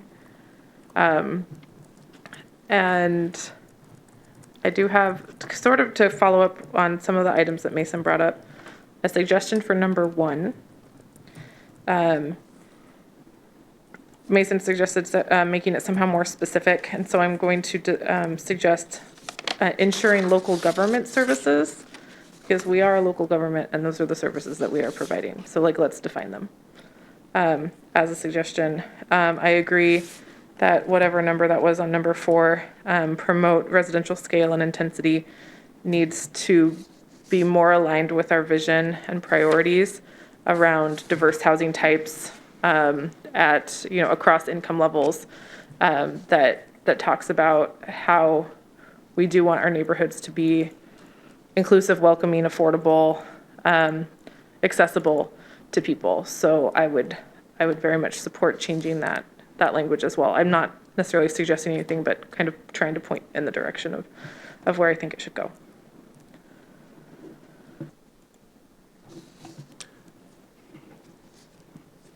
Just to clarify, a question to this, the process-wise, you mentioned that you're going to be talking to the director, Greenspan and all that, about the thing that the mayor brought up. Can you, why is it not in scope, or maybe you can describe? I don't understand the just process. Capacity for being able to process so much stuff, just because something like a parking study is a pretty big project in and of itself.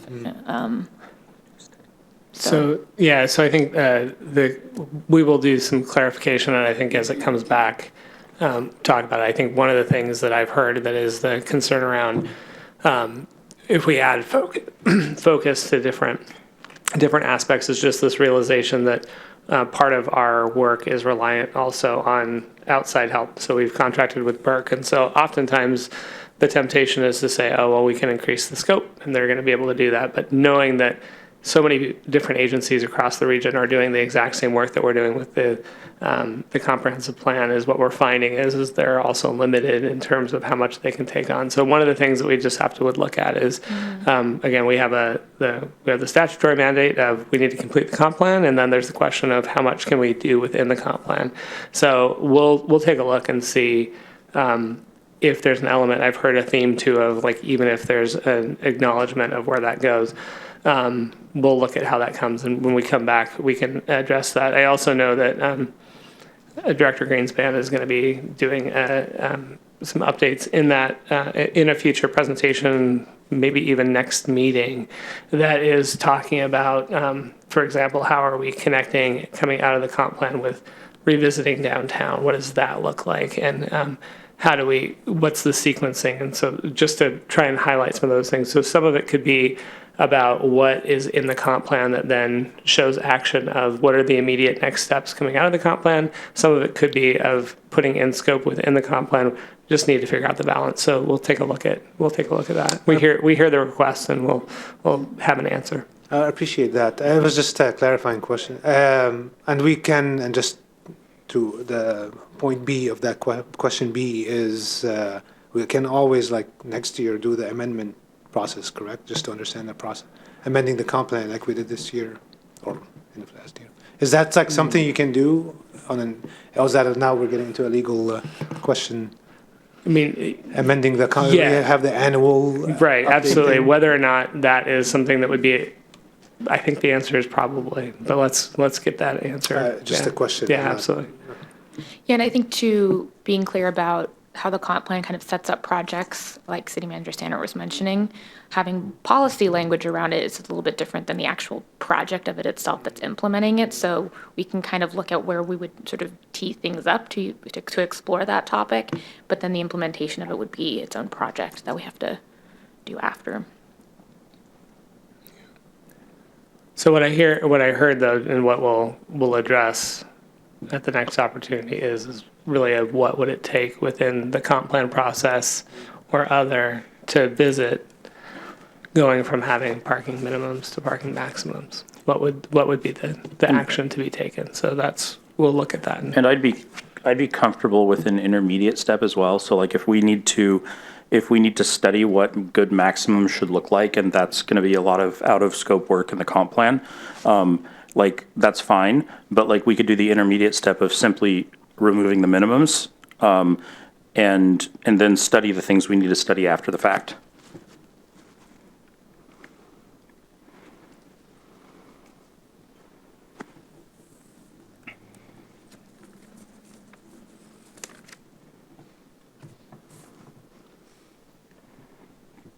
because if something is causing harm, we should take it away.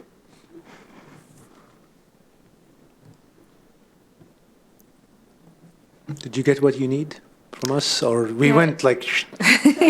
I'm like, wait, was there anything else? Yeah, I'm not sure. I'm gonna need Steve's help, I guess, if you're not talking about parking, yeah, I guess. No. I meant like for this in this particular topic. Yeah, unless there's any other comments that you want to give me tonight. Otherwise, again, you can always email me. I know with text stuff, sometimes it's easier, so. And I'll note too that Councilmember Mankey did have to drop off the meeting at the break, and so we will reach out to him to make sure we're folding in his comments as well. Perfect. Thank you. Thank you. I just wanted to add that, we talk about parking and people care a lot about parking one way or the other. And so before we start making blanket statements, I think a parking study is very well warranted. So that's where I fall in on that language. I was just going to say that both A and B are vast improvements over what you had before. Not you personally, but what we had before in our last comp plan. So thank you for that. I feel Unfortunately cannot take credit for the prior look or this either. Really, it's our graphic designer. He's really great. So it's great progress. I guess the last thing I'd say is when you bring us a plan in April, please bring us an option that measures to the scale of the problems that we face around housing.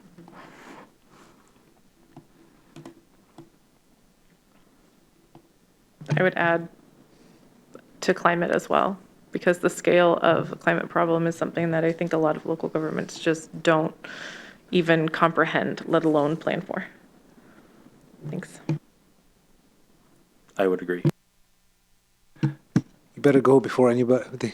all right. We'll riff about this all night long. Well, thank you, everybody. Really appreciate it.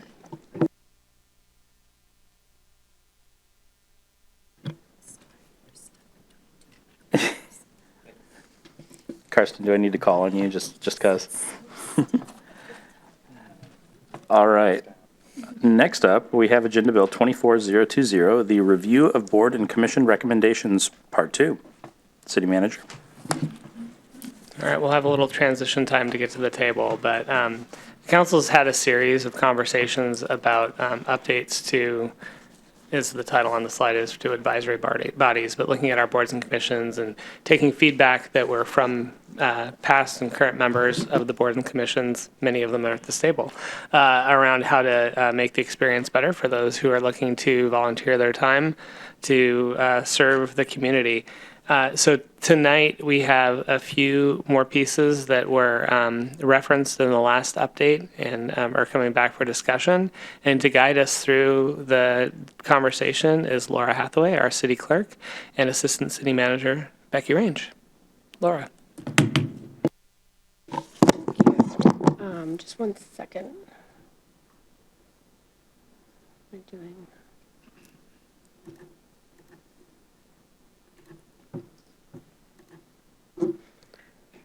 Thank you very much. Hello, everyone. Before we begin, I just wanted to give a brief update on our recruitment thus far. We've received 30 applications already. I can go through that. I can break it down if you want as to how many have applied for what, but 30 total, and we close on February 23rd. So I just wanted to let everybody know that, and Kyle touched on the open house tonight, so that was very successful. So with that, tonight we are asking council to provide feedback on the increased board and commission roles and connections, our Shorelines Board recommendation, and future administrative code updates. On May 9th, council adopted Ordinance 2394, which standardized the terms of service across all boards and commissions to 4-year terms, with youth being 2 years. We dissolved the library board, changed the salary commission from a standing board to an ad hoc committee, and revised the annual recruitment calendar and start dates. Council deferred staff's recommendation to make Shorelines Board an ad hoc committee. So tonight, what we're asking for is to have council help us clarify roles and responsibilities, what council's involvement and coordination with the boards and commissions will be, and revisit the Shorelines Board recommendation. What's next is it was a recommendation from one of the council members, and we will do this. We will begin video recording all board and commission meetings and put those on the website. That'll happen the second quarter. And we're also asking for some administrative code updates, changes to BMC Titles 2, 13, and 22 for consistency, as well as a holistic review of Title 2, ensuring the purpose and roles are clearly defined, because there's a lot of inconsistencies in there and it's confusing. So again, with that, we're asking for feedback tonight on increased board and commission connections and roles, Shorelines Board recommendation, future administrative code updates, and provide any additional feedback or for other changes that council wishes to explore. And I am open for questions. I have Becky here with me, so I think the first thing we really would like to know is what's the purpose of the boards and commissions? Are they advisory only? Is that what council wishes that to be? Because we need to clarify that. There's been some confusion over that. I think it has to be advisory because, one, they weren't voted on directly by the public. You know, it's an indirect voting on it. And, but I would hope, I think council is better than it has been in years past for like agencies, for like when Planning Commission. In the past, I've seen Planning Commission make all kinds of recommendations and the city council just blow off the recommendations and come up with their own, which is great. But I think it's important that it stays advisory, because that's what we owe the people of Bothell, is they didn't get a chance to vote for those members. But also council needs to take the responsibility of listening to those advisements. So that's where I land on that. I agree for sure. I think that they're advisory. They can do deep dives on a lot more a lot more topics than the seven of us could really possibly hope to address that deeply. So I think they serve a very important role, but advisory. Quick clarification. By advisory, do you mean they can make final decisions that don't come to us, or do you mean that their role should only be working on the things that we bring them rather than have agency into the things that they talk about? That is what we would like to know. Okay. Yeah, advisory, well, go ahead, Kyle. Were you gonna, okay. Advisory to me and to I believe Becky, means that they're advising on your priorities and your programs, not coming with new. However, we do have built in now that boards and commission chairs or members can come and speak to council at council meetings and, you know, give reports and. Yeah. The aspect that I was going to jump into is, I think, and for the advisory role to be successful, one of the things that is an important cadence to have is that what is the council transmitting to the boards and commissions to say this is work that we want you to work on. And that can be done through the staff liaisons, that can be done through a number of ways. And I think that's something that with the clarification that is being sought tonight, we can have processes to do that. Some of the recommendations of doing things like having joint meetings, it gives the opportunity for that conversation. But then also of making sure that then there's the seeking of getting the feedback back to the council for decisions to be made. And it's similar in scope to, we recently had conversations about council committees. It's a similar thing of, Councilmember Dodd just mentioned, of it adds capacity to what can get accomplished in the city if you do have groups that are specializing and focusing on some detailed things, and when they come then and their work helps inform what the council does, it is a accelerant to having things move quicker. So that in the advisory role, I think that's the contemplated relationship, is that council says this is what we need help on, board and commission studies, brings back a recommendation to council. So, Go ahead. Okay, I just wanted to clarify. I took advisory as advising on the final decision versus making the final decision.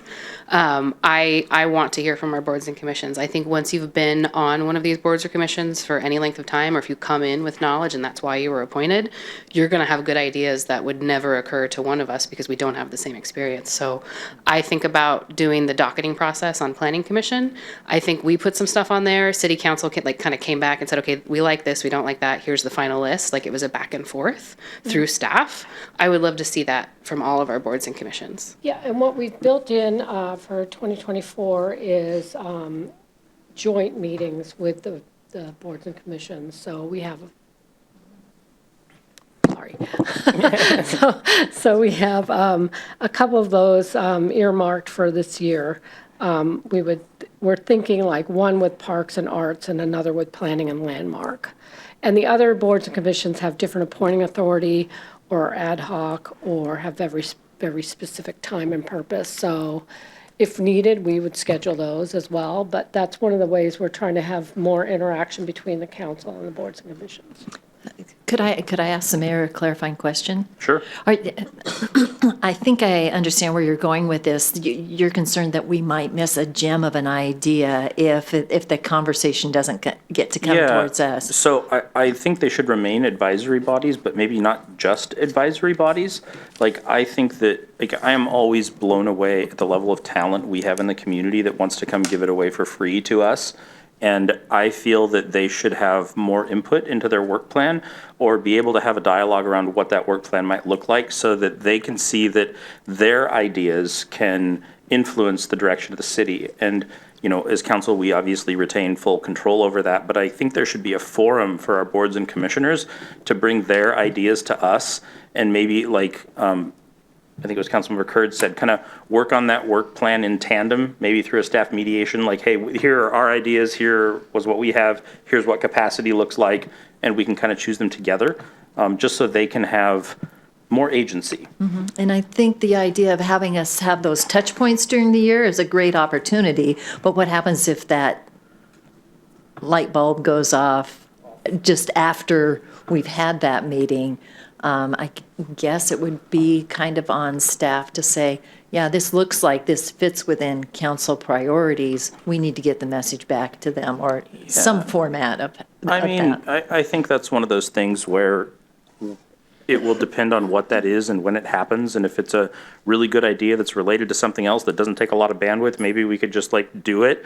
And if it's something that's going to take a ton of time, maybe it's something that we talk about on the next year's docket with that particular board and commission. Like, I'm sure those things will come up and we can work with them as they come up. Part of the joint meetings will also just help us know each other better. And then, you know, we can always email each other, reach out. You know, it's not like the only time we can talk to board. So I think just helping to build those relationships up so that we know all of our board and commission members, you know, by face, by name, makes that communication a lot more open. And having them on video, I think, will be really helpful too, because like we have this thing with our boards and commissions where we interview them and we literally don't see them again. Like, we don't get to hear what they're talking about. We can't watch it on video, and the only time we see them is the next time when they interview with us. And I'd really like it to be more interactive in general. Right. Sorry. No, and I was going to say that's a great idea as long as everybody remembers quorum in their conversations. I'm thinking of like, you know, one person on one board or commission says, hey, I had a good chat with Jean at this joint meeting, and now I have an idea about this. Like, I'm going to reach out to her. So I think just making those connections, because one of the weird things about, I think, our role is it can seem like we're inaccessible, but we actually, like, we want all the feedback we can get. So just making sure people know that.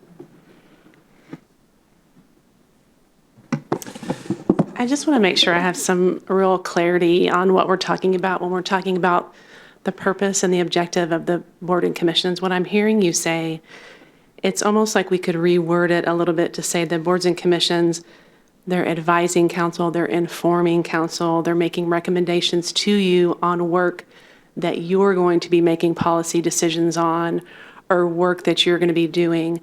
I think where it gets a little bit confusing for some of our staff liaisons is that some of our boards and commissioners, they are very active and very excited to take on projects and do hands-on type things in the community. I'm seeing that that is something different. So they could recommend to council that something happen, that an event happen, or they could give you feedback on particular things. But it wouldn't be their purpose or role to do a separate event on their own that's not connected with staff's actual decision-making, because it makes it a little bit difficult for staff liaisons. And is that kind of what I'm hearing? And is that helpful? I feel like that's what you heard, like that's accurate, but I think it's different. Like I love some of the stuff like the Arts Commission has done, like the handprints at City Hall, amazing. Like and I love to see that, and I love to keep seeing that. I don't see an equivalent option for the Planning Commission. Like they're not going to go build a foundation. I think it's a little bit of a variance. I see that for parks, for arts, maybe not so much shorelines or the salary commission, but I would love to craft that for maybe each area, because I want to encourage that, because that's something that builds community. We just had our guiding principles, and that totally fits right in. So I want to be clear that you did hear that, but also I like that stuff. So yeah. I think you're right. I think each of the bodies are quite different. And so I think, especially for arts and parks, I think it'll be really important for staff to understand, is there a process by which those events or activities are approved? And where is that in the process? Because it does have an impact on staff. Because often, they're marching along with, whatever work they've been directed to do. And so it's just a little bit, I think, something that we have to work into the process. And we've been discussing this a lot on staff. We're not quite sure how to do it either. So it may be that there needs to be a more defined touch point on what their annual work plans are, aside from just the joint meetings, so that there can be discussion. Council can give direction. They can say, here's our priorities, and also say, if the Board or Commission, Arts or Parks or whoever says we would like to do something kind of special and a little bit beyond the role of just advising, are you okay with that? And staff liaisons have a chance to be a part of that conversation. And we have folks in the room who are way more knowledgeable about these boards and commissions than Laura and I are. So please, Nick, if you want to, if we're not doing a good job, please step in. You got it? Okay. He didn't inch his way. Yeah. So I think you're doing good. And like I said, it's not that we love all those events too, but it's just a way to plan them out, and so that we can be prepared to give them the best support we can. I would just say, I think what I was suggesting is that we work on a docket for the year with them. So every year there's a chance to say, hey, what are we doing this year? And maybe half of the time is spent with the stuff that we've already got in process. And then we have a certain amount of bandwidth for their events. And if they want that to be an event, put it on the work plan once a year, and we'll know we have bandwidth to do that. One of the things that I think from an annual perspective that is important is that there are ebbs and flows to the activities that boards and commissions take on. So I'm not as familiar, I haven't been as part of the ebbs and flows of this community yet, but Parks Board in particular, there will be things that come up of, I'm sure when the PROS plan was being adopted, there was heavy involvement, and when there's even now, there's increasing conversations as we are doing things like accelerating the development of the park at Bothell Landing, or getting feedback from the community. There's going to be things that are going to drive a heavier agenda, and then there will be some years where it's lighter. And so I think that's an important thing to remember too, of that in some ways of emphasizing or clarifying that advisory role, where it does help is that when there is the necessary work of the board or commission, that there's the capacity to do that, and it doesn't get weighed down with other activities that start feeling like those are the routines that get taken on. So I think that's part of what we're saying. And again, I think those connections between council and the boards and commissions can really help facilitate that. Why does somebody want to join a board or commission? So they want to feel like they don't want to be elected, but they want to help the community, And so if if somebody joins one of those bodies, except for the planning, which is a special case, arts and parks, maybe it's slightly different. They want to help the community, be better. So I feel like we need to, yes, the annual docket thing might be, but throughout the year stuff happens or new ideas come up.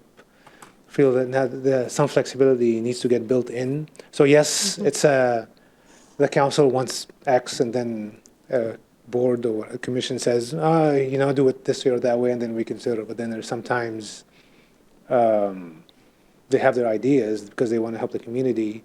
I get your staff capacity thing, but if that's an issue, if that's not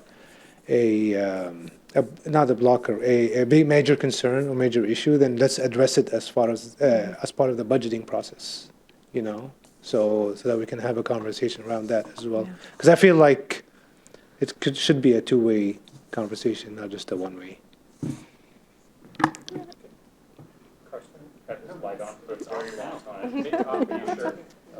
Okay, everyone wants to hear my very important words. I was just going to offer an anecdote, and one of the most rewarding experiences of my time on commission was when I saw a need as a commissioner for communication devices around middle housing, and so developing like a walking tour, and then staff kind of modifying and changing it to meet the needs of the city. But taking that on, that was a huge partnership, and I felt really validated in that I was able to contribute, and it was useful, necessary, and at the right time. So I think that we should have flexibility when we're thinking about setting a docket, because our boards and commission members, they are really highly qualified. We choose them because they have a passion for serving. They often have a high degree of knowledge, subject matter knowledge, and then they also they know what makes the city so great. And so I think I see a little bit of both sides here, but adding a little bit of flexibility for there to be a little bit of dialogue or kind of a two-way street would be really useful. And I think adding more contact points between council and boards and commissions is one way to achieve that. I think the other way to do it could be publishing our vision and our council priorities to every board and commission member. Before I was on council, I didn't know what they were. So that's kind of problematic. And I think that commission members and board members knowing what our vision and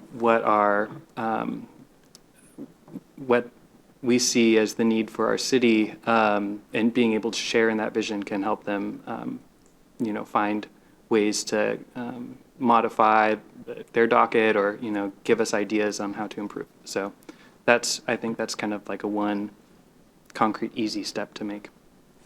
Okay, I'm done. Thank you. And I appreciate you calling that out, because I struggled to think of an example of a special project that the Planning Commission could do. But we do have across all of our boards and commissions people who want to see more good stuff or better things or change in the city and want to work for it. And we don't all have the same strengths. You wouldn't pick me to lead an art class, and you shouldn't. But professionally, I explain things. So that's why planning resonated with me, and that's why I applied for it, because I felt like I could kind of bridge. It's a very technical sort of language that you speak in those meetings, and it was a place I felt like I could make a difference. I think one of the gifts of the leisurely gait of government is that you can plan ahead for when we have things we have to address, especially if there's a statute that needs we need our commission to update something and look at that. But I can see also where we might see you said, Kyle said there was a seasonality to some of the work, so we could say, okay, Arts Commission, in the first quarter, we have an urgent BMC update you need to look at related to art, which is totally made up. I don't think that's a thing. But, for the second, third, and fourth quarters, you can do one special community project each quarter. We have staff capacity for that. So I think being able to look ahead and adjust capacity to accommodate cool stuff that, you know, is a partnership between staff and our board and commission members would be really cool. And I'm thinking with how much future planning we do before we do something, that maybe that can be worked in. I'm appreciating the conversation. And this was something that Blaine and I were talking about earlier at the open house as well, is that kind of volunteering component that is outside of the advisory role. And what I'm hearing from my colleagues is that we don't want to take the opportunity to volunteer away from, like, also recognizing the boards and commissions are volunteers, but like, please try to work with me on the limitations of language. That yes, there is an advisory role, and there's also sometimes kind of service-related activities that boards and commissioners can volunteer for. And what I hear is that the conversation is how to manage those volunteer opportunities. And maybe it is a matter of planning it into a docket, and that each board and commission brings that docket to us, so we have an idea of what projects, like additional kind of service project ideas that they might bring in that year. Because I know that many of our Parks Board members especially love the opportunity to be engaged in our summer nights events. And it is according to now, outside of the scope of the board to do that instead they're basically becoming more informed volunteers for the city because they know what's going on. And I hear what's being said is like, let's not take those opportunities away. And at the same time, I would also like to see those opportunities be expanded to more people in the community. So we shouldn't always turn to what if, for example, the Arts Commission were able to manage a team of volunteers who are subject matter experts, who are capable at staffing a table for an event, and they want to volunteer. I see that when we look at our website under volunteer opportunities, we could do so much more to develop volunteer opportunities for the city. And our boards and commissions could have a role in helping coordinate some of that volunteer work. And we could have more opportunities in more of the areas of the city than we currently have listed there. And we should make sure that the volunteer activities that are outside of the advisory role are planned and able to be supported by staff. Same with if we have more volunteer opportunities throughout the city for people who aren't on boards and commissions, we should also have staff capacity to manage that. And Shelby is fantastic, and I'd love to see her have more of those opportunities to coordinate with community members on volunteering. So those are some ideas that putting things together, what I've heard. There's an important aspect that I want to yield into that conversation as well too, is that there are some things that are within the control here that we can do in Bothell in terms of what the scope and everything is of what boards and commissions do. There are still some statutory roles too, which we talked about having a balance. One of the things that's also not in our control is the nature of the Open Public Meetings Act. And so when we're thinking about volunteer opportunities, I would just want to note that if people are civically minded, they are probably going to want to volunteer, and they're also going to want to serve on boards and commissions. But they don't have to do their volunteer work through serving on a board and commission. They can do both. And so there is an element here of what I'm hearing is a capacity interest in how do we bolster, encourage, promote, and increase volunteerism within the community. How is that something that we can support?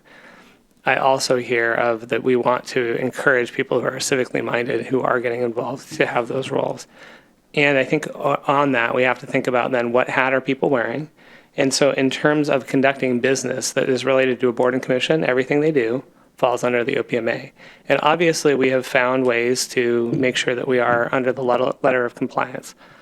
I will say that, like the walking tour example, I think part of where that then the next step of that came is like having a staff component to do it, of giving the opportunity to that, but also knowing that if it's planning commission driven, if it's an individual, that's one thing. But I would also say in that is like there is this line between, is that volunteerism of I have a talent and an ability that I want to give to the community, or is that the role of the planning commission? So that's, I think, as we bring something back, if we're looking to make a statement around the clarification of the role, there is still that component of where we have to think about if there are 4 or more who gather to do the business of the city.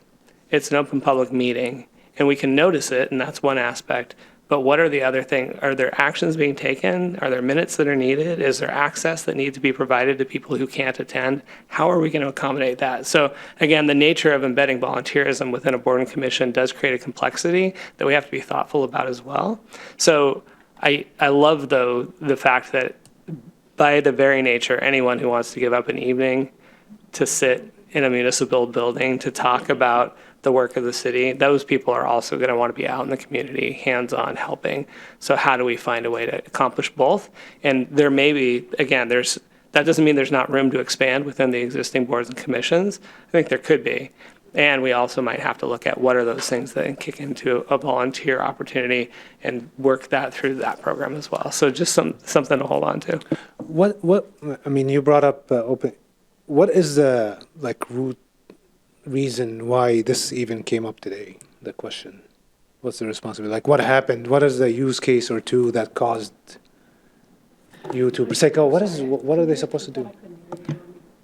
Why are we even asking the question in the first place? What's the responsibility? Like, what happened, or is there something you're trying to prevent in the future? Like, why are we? Because not necessarily APMA, like in general.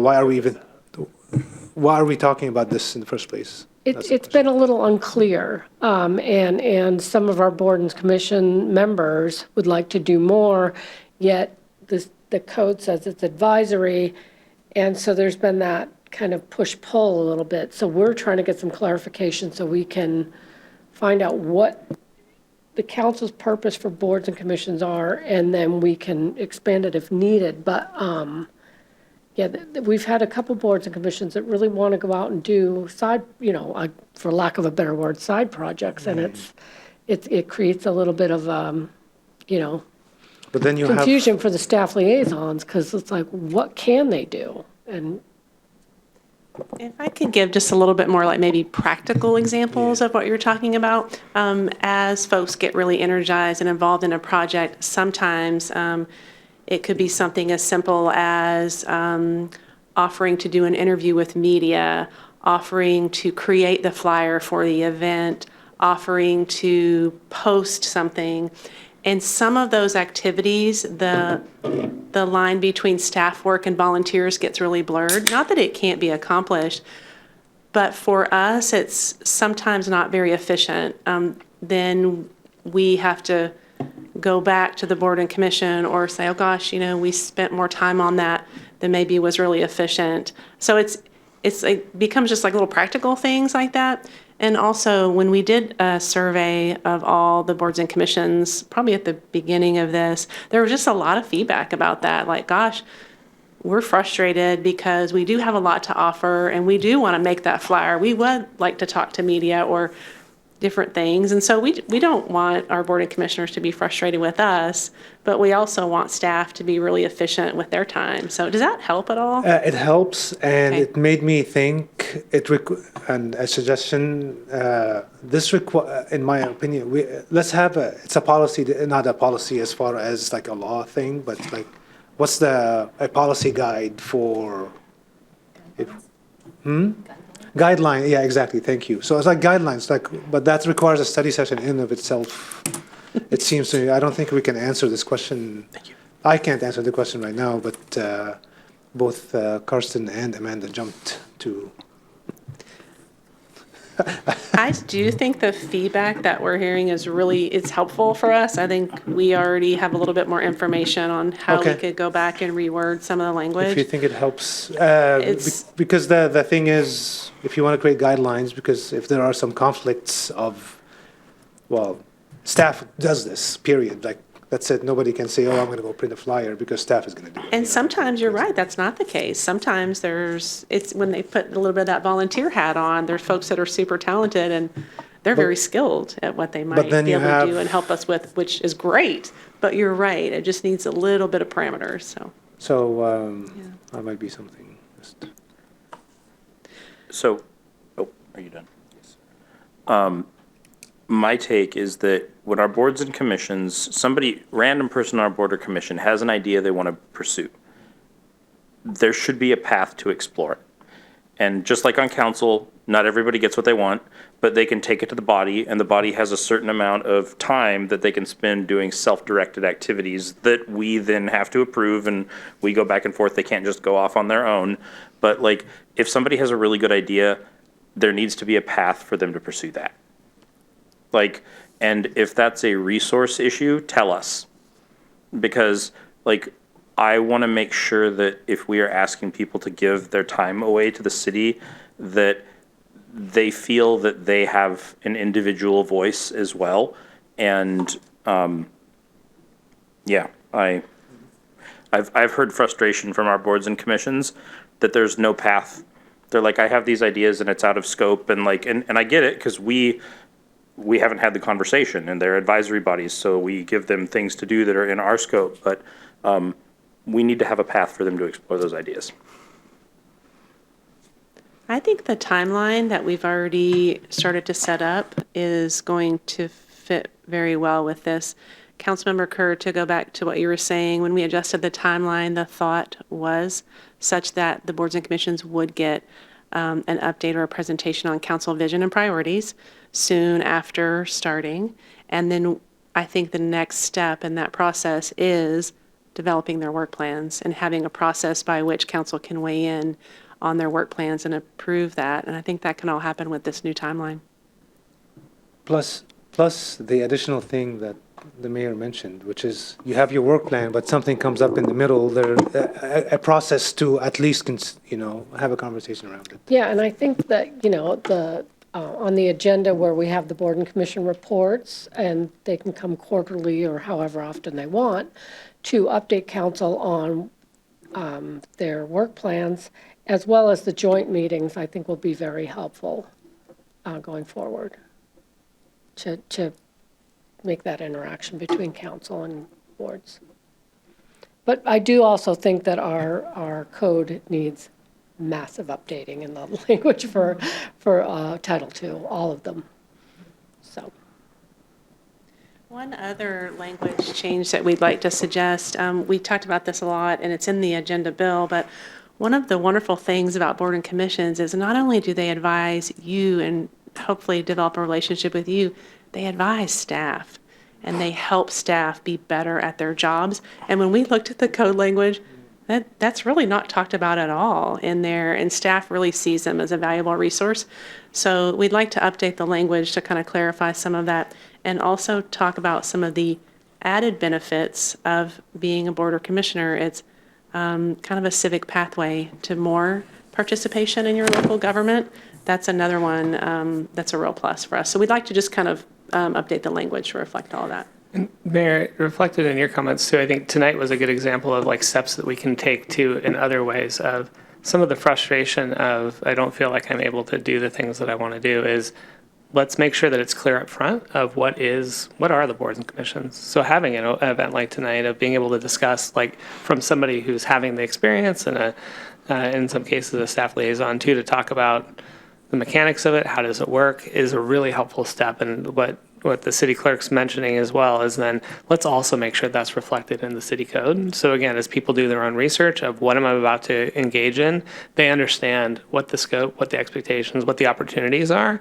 And again, I think it's all about let's match people's passions to the right opportunity. And when you don't define it, that is a great way to get frustration. And again, I think it's not an uncommon phenomenon. If we polled other cities, like that frustration or that tension can exist, and that when that starts happening, that's a good reminder of we need to go back to the basics and look at things. So that is what we're hoping to do, is to do that. I think having these conversations, having joint meetings, having more frequent interactions, all of that is with the intent of making sure that there's a clear purpose and an opportunity to pursue that purpose. I have a couple more things real quick. If we do that presentation on the council vision for the boards and commissions, could we do that like in here with all of the boards and commissions? And then like if some of us wanted to come, we could do a Q&A with them and just like have a corporate dialogue about some of these things? I mean, not everybody would be able to show up, but a lot of people would be able to show up, and it would be better than nobody doing that. Multiple sessions, or sometimes you can do like 2 sessions and a recording. Yeah, you could record it, something like that. When their friends ask them what they're doing on the board, I want them to be excited and proud. And I have an anecdote as well. I had a conversation earlier today with somebody who's a very active volunteer in the community that was thinking about applying to one of our boards and commissions, and they asked me just point blank, like, how much can I move the needle here? And I didn't really like the answer I gave them, because I've talked to people on that board multiple times throughout the last year that are frustrated with their lack of ability to move the needle. And I would like to have a different conversation next year with somebody that calls me and asks that question. So. Can you speak a little bit more to what moving the needle as a board and commission member might look like? If there is something that you are passionate about inside of the community and you are an expert on, the ability to surface that to the rest of the community and see action taken should enough people on your board agree with you.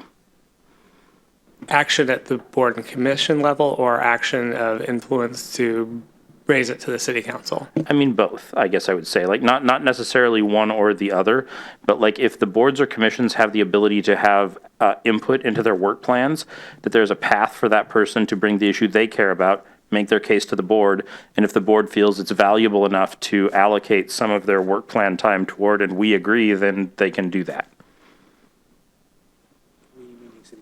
Yeah.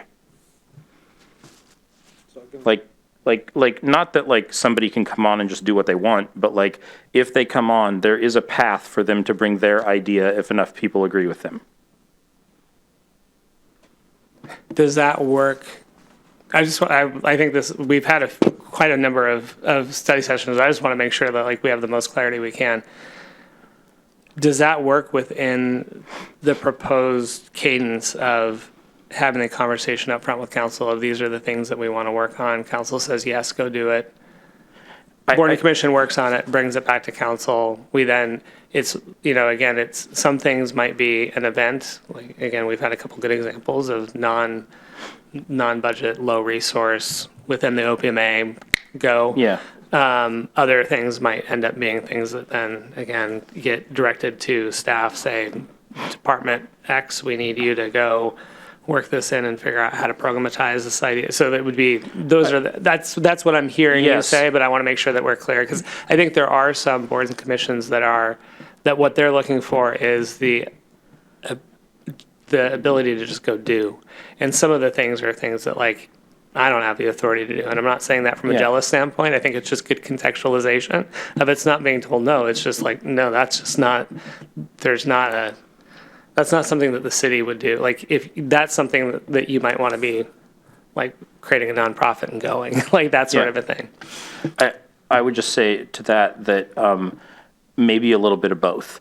Like I think that there has to be a process. It can't just be like it's a random Wednesday and somebody from this board had an idea and now they want to do it. Like there needs to be a process of figuring out, we need to evaluate how much time that would take. We need to evaluate how much of the board's resources that would take. And then we would need to have a board meeting at the end of the year to decide what are we going to ask city council to do with these resources that we have. Like, so there would need to be, it's government.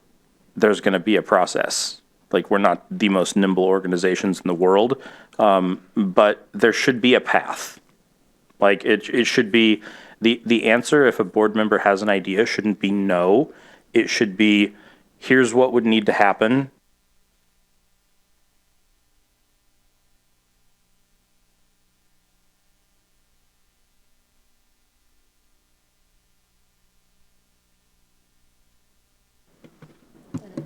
Mine's on now, so just restart it. We're back. Oh, reboot. I like this. I think the microphone was trying to give me a hint. With Windows. But this is a very good point because you started us off, Gene, with like we are the ones who did the hard work and got here. So the ultimate decision is ours or the future councils, I guess. And this is where if somebody wants to do it now, this ties back to here's the expectation, but the first answer is not no. There is a process because the final decision is made by this body, not by you, type of thing. I think seems reasonable. And then all the legalities of OPMA and all that will be taken into consideration as part of that. I think it's a good point that we have a lot of passionate applicants to boards and commissions. It's also not the place for someone's passion project. So I think the goal is everybody feels heard. And if someone comes to one of us and says, I had this idea and nobody wanted to hear it, if we ask the executive team, you know, hey, what happened? I got some weird feedback, that there's just a story there, that they were heard. And maybe it's that they wanted to paint the town pink. We were like, you can't do that, right? But like that they had the chance to share their idea. Yeah. You could do your hair.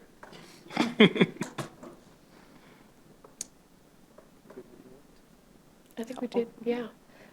The other thing we wanted to, well, a couple other things, to get feedback on is the Shorelines Board recommendation. Staff's recommending it be an ad hoc committee. You've heard tonight from Ann Agard, and she wrote in previously when we brought this before, as well as Suzanne Burnell. So we just need to know, our recommendation is that it become an ad hoc committee because it only meets for a specific time, for a specific purpose. But I just want some feedback from that, on that, from council. Can I leap in? Because I have an opinion on that. And I hope my colleague to my left also has an opinion on it. I think that there is merit in saying, having the ad hoc discussion. I'm thinking, how often does the shoreline plan have to be updated? Is it 10, 15 years? Anybody know the magic number on that? How many? How often? Is it a 10-year? So I think the discussion of it becoming ad hoc is after the shoreline plan work is done. And the reason why is when Shoreline met, what was it, a year ago last fall, they were under the impression that there was more work that needed to be done. Part of it was middle housing related. Part of it was a new definition of what the buffer width was. Part of it was there was some floodplain amendments that were coming up. I have the impression from the people who were on Shoreline is that there was more work that needed to be done. And then 2025, which is less than a year away, is they're going to have to start working on the Shoreline Master Plan. So even if we were to say meet once a year to touch base, no one is in this room right now, but at one point, a comment was made that no one applied to the Shoreline Board last time. Well, that's because the Shoreline Board positions weren't open up for people to apply for. Had it been up for application, I'm sure Shoreline Board members then or future ones would have applied for it. So I think the interest is there to be on the Shoreline Board. And I have the strong impression is that we need to keep this warm and simmering because there's some heavy work that's coming up in less than a year. And then, yes, definitely have the ad hoc, once that work is done, retire into an ad hoc committee. That's where I fall. So I think that, we have a really technically adept Shorelines Board. Those people applied back in 2022, maybe, which is great. We've seen the city change dramatically over the course of COVID.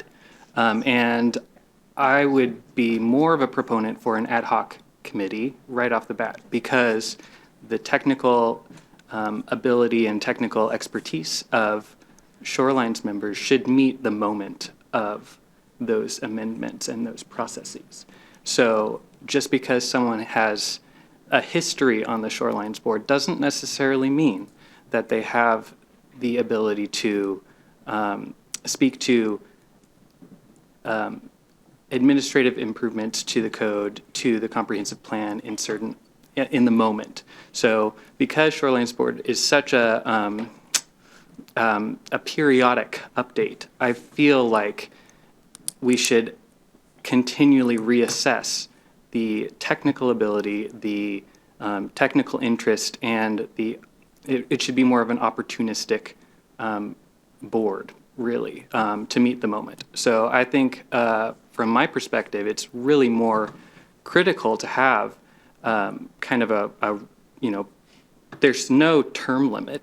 People can reapply if they decide for themselves that what's to be considered in the future in 2026. So not even next year, it's 2026 is the next update that the Shorelines Board would need to meet.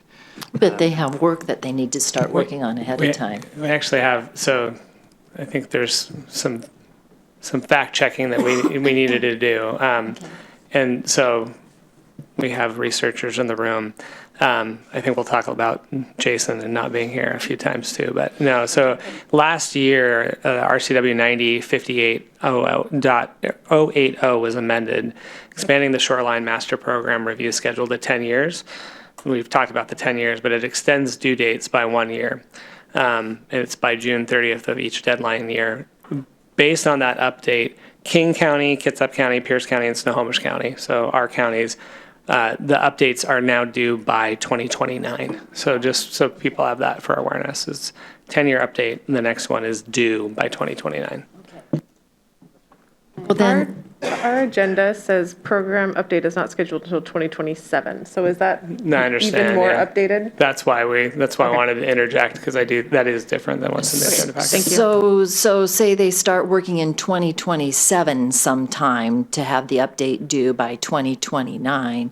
A lot of water goes under the bridge. Well, and people move too, And right? people move. So they might not even be in the city anymore. Or you could have other people move into the area. Right, that might be technical experts. Right. So yeah, ad It's- hoc makes much more sense. If we're talking about 2029, that's moving the needle further away. It's less pressing to keep what the brain trust that we have right now on. I think the other concern I have about just when we're not ready with topics for this group to meet about, appointing people excludes people who, like we just said, don't live here yet. It could include people whose life circumstances change. Maybe they live here, but they've had triplets in the meantime, or whatever it is. And so I think, given that we talk about sporadic natures, this one seems to be where there could be years where we don't have anything for them. I like the idea of an ad hoc committee where we say, okay, we have this plan of work. We need people who want to work on this, and then let people hand raise for that work. Because just meeting once a year to say, oh, hey, how are you? Yeah, you're still living in Bothell. Okay, cool. Hey, nice haircut. All right, see ya. Like I don't think it's a good use of their time or a good use of staff time in my mind. Like we were just talking about capacity, and I worry that it's a meeting just for appeasement and not that's actually of use. No, the only other piece is the business that they had in the fall of 2022. And I had asked through staff and the board and commission members to help explain to me, because middle housing says it has to follow any other residential shorelines usage. So it's never been clear to me what they wanted to talk about with middle housing, and I never got a response. So that's a big open question for me personally. Yeah, I think the curtain kind of fell on that, and the discussion ended on it as well. But, and then I don't know the floodplain amendment, when that has to be done. That may be 2029. I don't know, but that is a place but if it's sooner than that, we're going to need the shoreline people in on that. 2029 makes it a really easy conversation to have, because why are we going to do all the work of citing people for a board and maybe having to interview them again? And honestly, if those people really enjoy each other and want to get together once a year to talk, they can just do that. It does. Yeah, they can just meet whenever they feel like it, and they can talk about things they enjoy. We also have to fill a shorelines board because there isn't one right now anyway. Why would we do it now when we could do it when they're needed, and we know that it will actually be people that will still live in the city, that will still be involved at that point in time. And I mean, honestly, I think we just had some folks on the Shorelines Board that wanted to do work that was really council's work. And that's, I think, a big reason why they wanted things to come back to them, because. Yeah, that's reading into motive. Don't read people's motives. Fair. It is clear to me that ad hoc makes a lot of sense, and I appreciate the updated information. And so I think that following staff's recommendation is the right course on this one. Good. Okay, thank you. And then lastly, we just would like to hear other feedback from council about other things they wish to talk about regarding boards and commissions. Thank you for recording the meetings. I really appreciate it. I've tried to plot out ways to attend them, and it looked really impossible. So being able to view them later is really great. I can't watch them at 2 speed like Councilmember Curd, because that sounds so weird, but I appreciate it. All the time, every meeting, every podcast. You twice the speed. You're scary. That's scary smart. Okay. I think Karsten can listen to something and only think about that thing, where some of us are like listening to things and thinking about 3 other things in the background. Multiple jurisdictions. Yeah. That's amazing. No, yes, thank you for recording, because civic nerds love to watch those kind of conversations. So you're guaranteed, at least, I'm speaking for all of us, 6 people will be watching. At least sporadically. Do we need to have more of a conversation about ways that boards and commissions can interact with council? Or are you guys pretty clear on lots of ideas? We got what we needed there. Yeah. Okay, cool. So in here, there is a phrase there. The last bullet point in the agenda bill says, "If directed by council to create a new board or commission." So I would like to suggest a couple of new boards or commissions, and I just want to make clear that if we propose anything, we do have to make it aligned with state law. We do have to create a description for it. We do need to make sure it's in the title too, and there's a lot of work that staff will have to do to not only staff a new board or commission, but also to define it and provide its scope and bring it back to us. So I realize that by making these requests, I am asking for a considerable amount of effort and work from our staff. And I really appreciate their willingness, if they are willing, and if we are able to create something that can better serve our community. So first thing, I'm going to do them both at the same time, I'm sorry. I very much would like to see the DEI advisory board, which was ad hoc while we were doing our assessment for the city. That they provided just really invaluable feedback, and I know that there is a lot of hunger among that group to continue working on the roadmap. One of the things that council was told was for us to have a DEI advisory board or commission, we would need a staff person. And I'm so very grateful that Gabby is now on staff. And if that is something that they feel like they can add to their work plan and lead at the city, I think that would be an appropriate use of their skill set and our community. So that's one. At one point, there was a suggestion that maybe that could be a joint DEI and Human Services board commission. And so Anand could also contribute to that in some way. I would leave that up to staff to kind of create a proposal that makes sense to bring to us. The city manager recently when we were talking suggested that perhaps having a Human Services Commission, whether it's combined with DEI or individually, could mean that more people in our community are able to weigh in on our human service grantees and funding partners.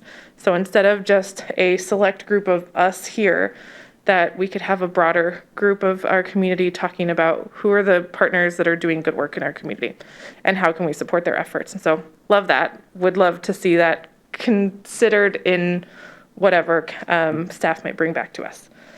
And then the other is, this was discussed with Councilmember McNeil at the at our council retreat last year, which was a youth council.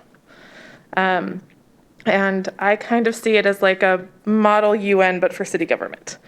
And would love to see, like, to one give high schoolers the opportunity to advise the council and shape the future of the city, but also the personal development that comes from that, and like opportunities for learning and education that can be extracurricular. So those are my two long-winded suggestions, and I would love to hear what my colleagues have to say.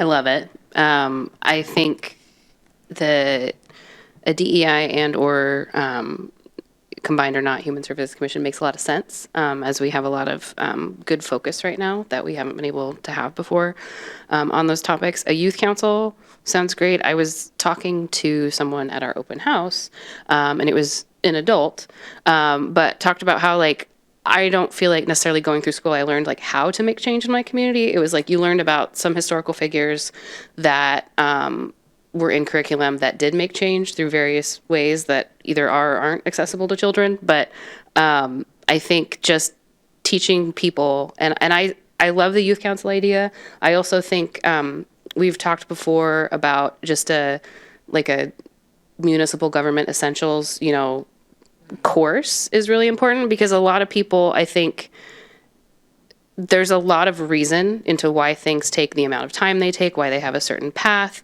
but understanding it is kind of hard to do at times, especially when it's something that to you feels urgent and big and you don't get why it's taking so long. So just empowering people to understand not only why we act a certain way or how things work, but also how they can fit in and affect change in their communities, as we were just talking about with boards and commissions. So I love the idea of educating. And of course, if you start with high schoolers, then they grow up and they can do even more cool things because they're empowered earlier on. But the more education we can bring through that, the better. And a youth council sounds great, because I, as a 36-year-old, have a lot more things I can do now in my community. So there are things like, if I miss a bus, I can just drive somewhere, right? Like experiencing the world in a different way. It's good to hear from people who experience the world in a different way. So I love that youth council idea, because I'm getting further from that every day personally. So it'd be great. My kids, as they were growing up, they participated in youth in government, which meant they spent the whole year creating their own House bills and Senate bills, and then they went and spent a week down in Olympia and got to sit in the chambers and go through the exercise of passing bills and things, the whole thing. I think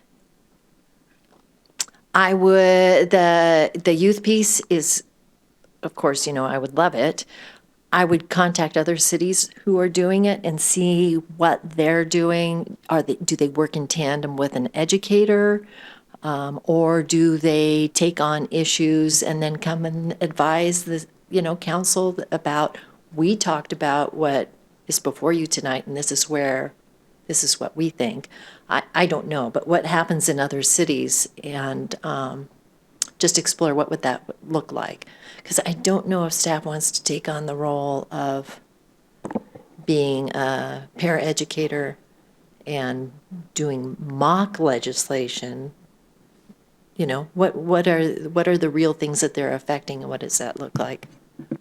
I have actually been reaching out to a few cities already regarding a youth board, but we will report back on that. Okay. If council directs us to do that, then we will come back with some proposals on what it would look like or could look like. Thank you for bringing those really cool. One of the reasons I joined council is these two, the first two, the DEI, Human Services. The Youth Council is actually a great one because it's a response not the last one, the one before, when there were a lot of youth who applied and we had to make really hard decisions. And with all that interest, it'll be good to figure out a way to channel that energy into something that's actually helpful to them, get the excitement, keep that flame going, and help us at the same time to have the different points of view that we are not privy to. Yeah, I would love to explore those ideas and hear your suggestions, please. I'm interested in the idea as well, and I'm going to be a little bit of a wet blanket. I'm sorry. Because I feel like the boards and commissions we have right now, like we're having this discussion because we are not happy with the way that they're going. And we are talking about different things to do so that we can have better results from the boards and commissions we have.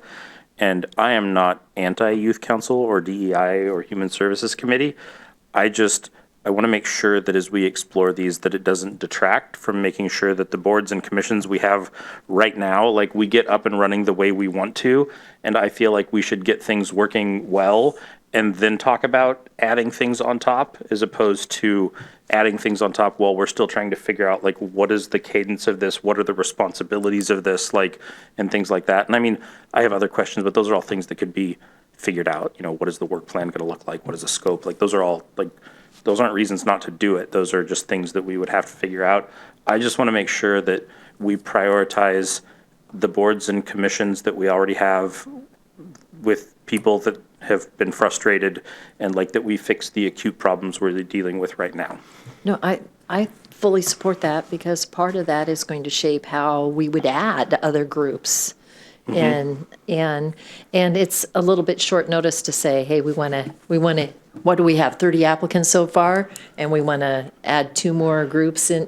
We can't do that short of a notice. The time it doesn't have to be tomorrow. Yeah, I don't think she's bringing it up right now. Right, so we could be revisit. Yeah.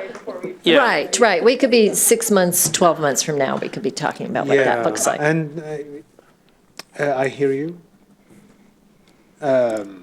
It's an exploration thing right now, and it's not an either or in my mind. It's like an and. So, and if it's exploration, and budget season is coming up, so if that's I know I can read your mind. I know. Yeah. So that's coming up, and if there's some things that are feasible, we'll have that discussion when it arrives. But exploring the ideas. That's actually a really good point. It's a budget year. We'll have to, we'll explore the idea. I Then didn't think of that. The proposal is like we need 1 staff person, 2 staff, whatever it is, or XYZ. Then we'll have that conversation as well. And then we'll make a decision whether we want to pursue it right now or punt for, 5 years or whatever. We're just throwing pasta. Becky will tell us what sticks. Yeah. It'll be more of a question of which of these 3 things do we want to do? I think it's actually great timing. Our staff's really been talking about these board and commissions, potential board and commissions for quite some time. So I know for me, for the DEI and Human Services, we'd be thrilled to go back and do some study and work and bring that back. Great. And I just wanted to call special attention and thank you. On page 125, it talks about the community-specific outreach that you're doing for boards and commissions. I think we're getting so many applicants because you're going to the community, and I really want to specifically thank you. Thank you for going to PFLAG. Thank you for going to the Black Student Union. These are really important community groups that are already existing, they are already operating, and it's great that we can kind of partner with them to show them that there's feedback loop there. So thank you. I was going to add to the standardizing the terms seems like a really big win just for your time, let alone, it's not an every year thing, it's going to be every 2 years, right, as we have staggered terms. And I had another question. Yeah, I'm so sorry. No, it wasn't that. Nope, I'll let you know if I think of it. That was, yeah.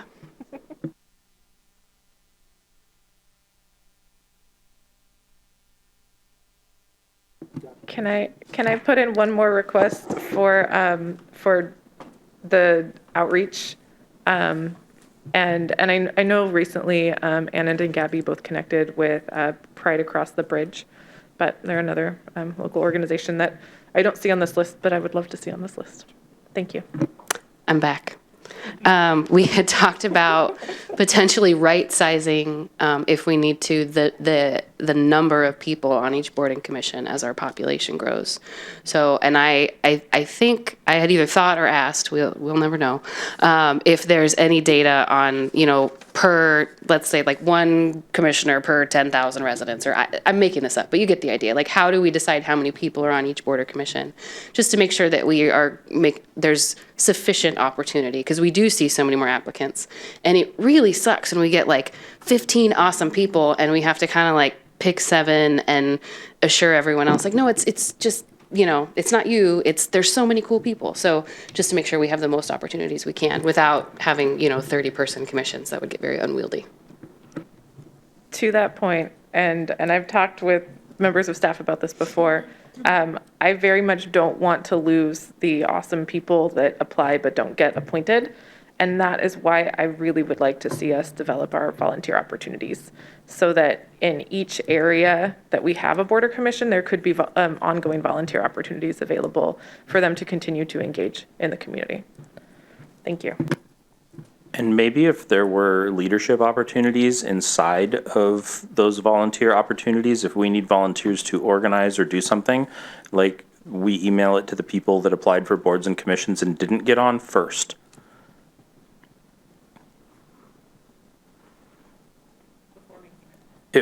Before making it broader to the community. Yeah, exactly. Okay. Like, so give them some manner of, I don't know. Amanda looks I like don't she know just about a ate. pre-list, like a Yeah. like a VIP launch of the opportunity, but I think just like making sure that they get it, A just in VIP case they're launch not kit. signed up to get regular emails, just, Right, yeah, and maybe that's a question to add to our interview. Would you be willing to serve in a volunteer capacity for, and if they say yes, that name gets added to the inventory of contact It's people. funny how interviewing boards and commissions went from like the thing I was I was really excited to do to like one of the things that I dread the most, because there are so many amazing people that we have to say no to, and I hate it. Like, because there's just these brilliant, wonderful people, but we only have room for so many brilliant, wonderful people. And I don't know if there was another way that we could, I don't know, have a consolation prize or something like that. Like that would make me happy.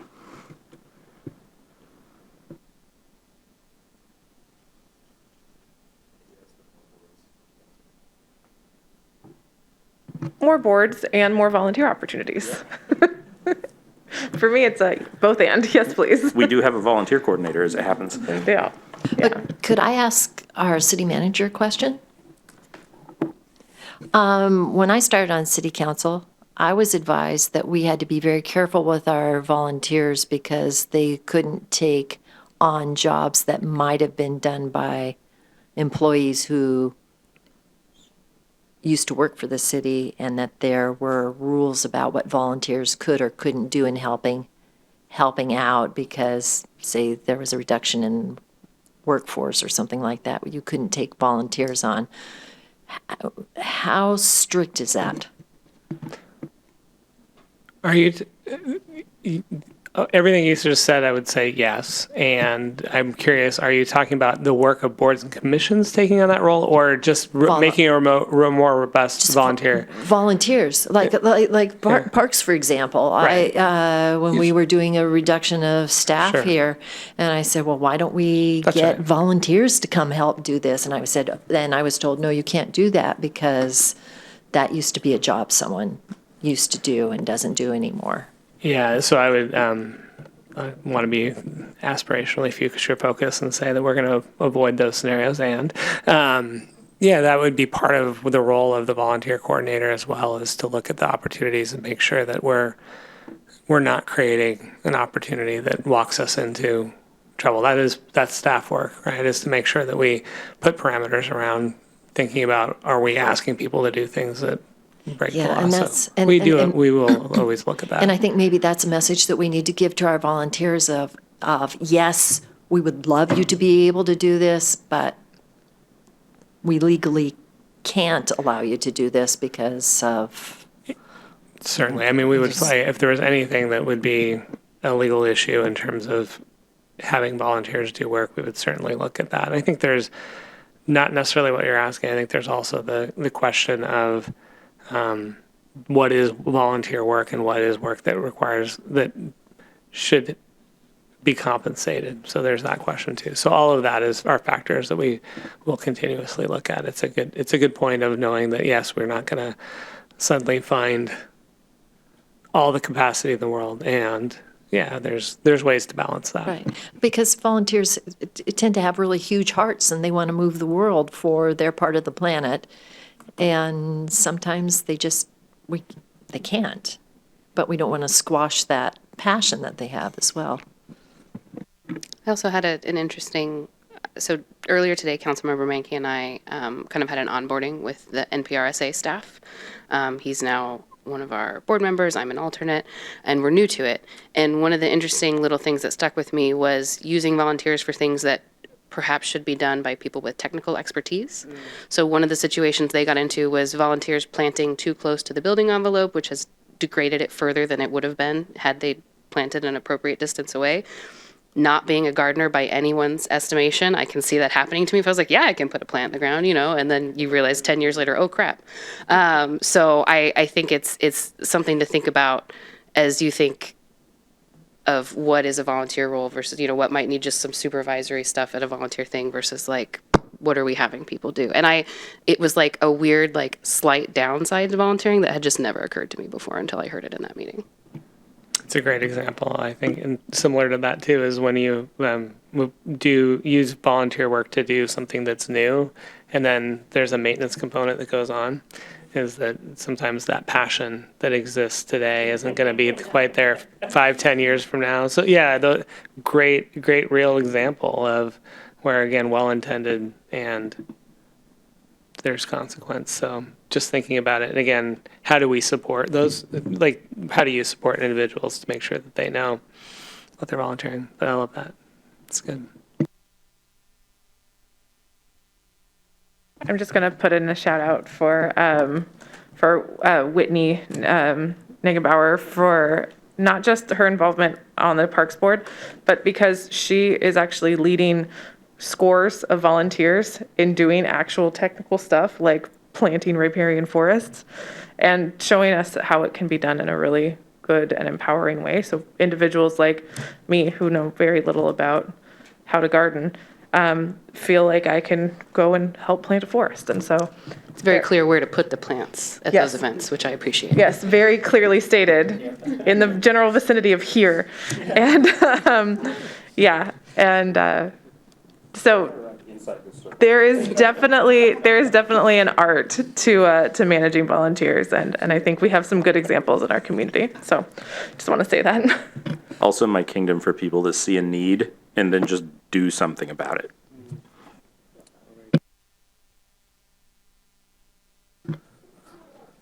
What, you guys want to stop working? That's wild. I think we're good. Adjourned.